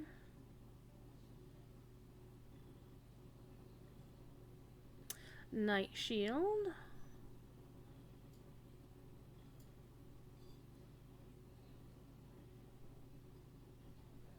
Nimbus of light. Protection against evil. And shield of faith. There we go. We have a shit ton of spells to now find spell bars for. Ugh. Look at this kitty. Look at this kitty. Hi. Hi. Hello.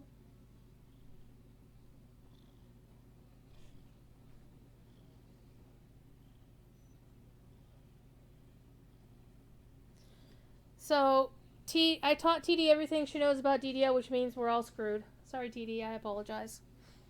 I apologize for how terrible your life is going to be in DDO. Because listening to me about DDO is like listening to Cordovan about DDO. Don't listen to me. Oh, man. Why does it say I can't wear it? I am indeed level 17, so I can wear that. I can wear these. So I got Death Block. I need a Featherfall Cloak, and I need all my other stuff. So I'm going to go dig through my piles of crap. I also have all of these beautiful, sexy-ass spells to find homes for on my hotbars. I think my hotbar's going to be, like, up the side here or something.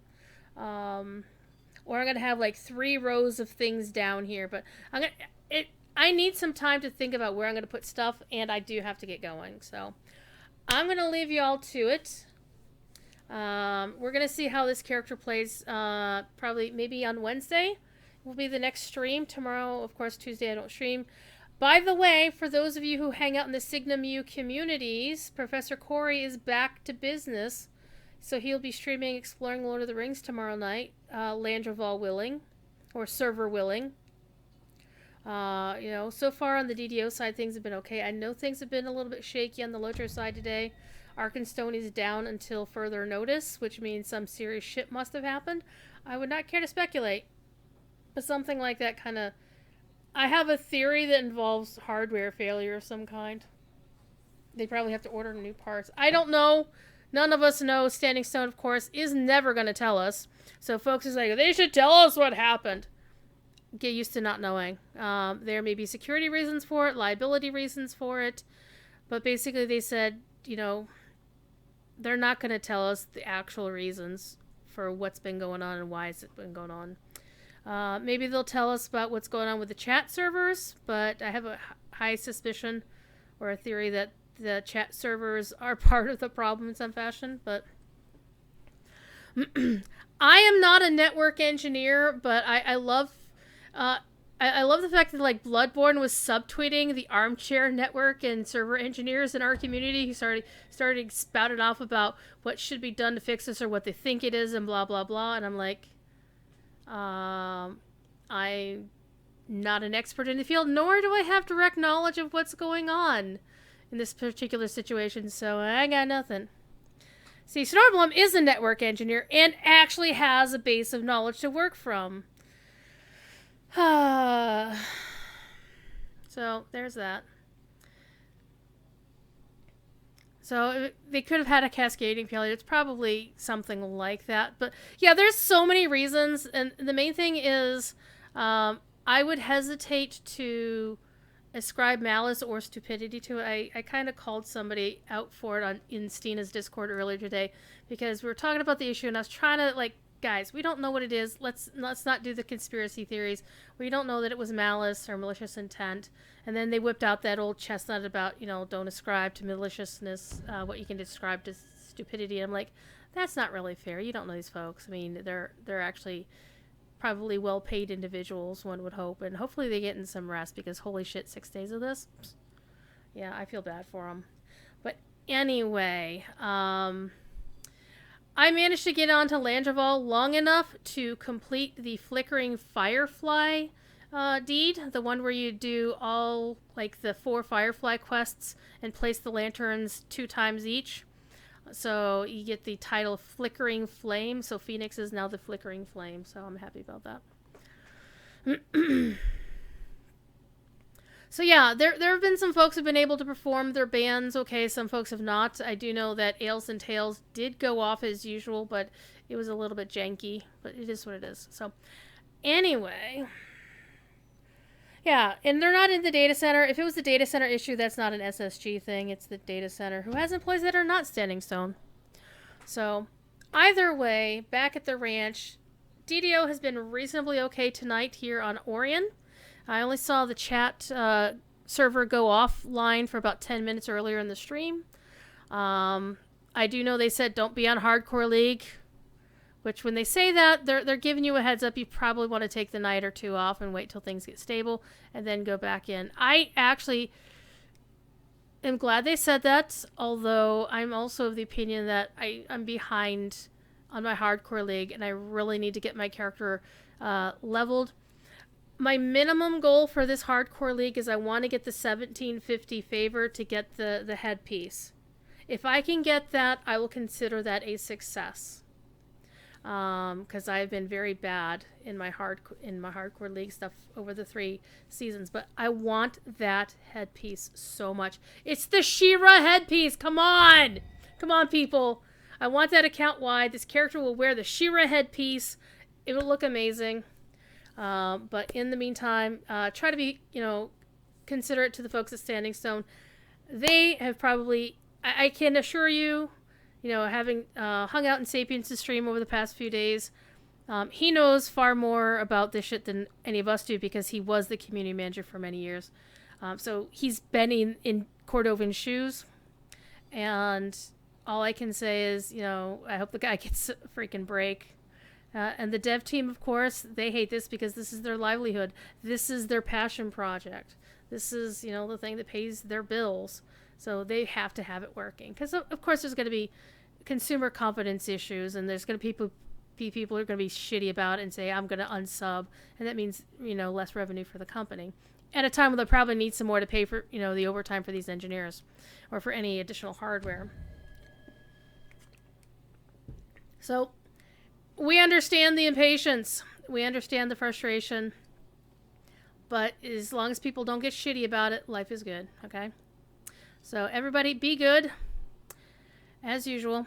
And if you can't be good, be TD, because TD has all the waffles and the syrup. And the chicken, too, apparently. So, because it comes with chicken and waffles. All right, I will see you next time.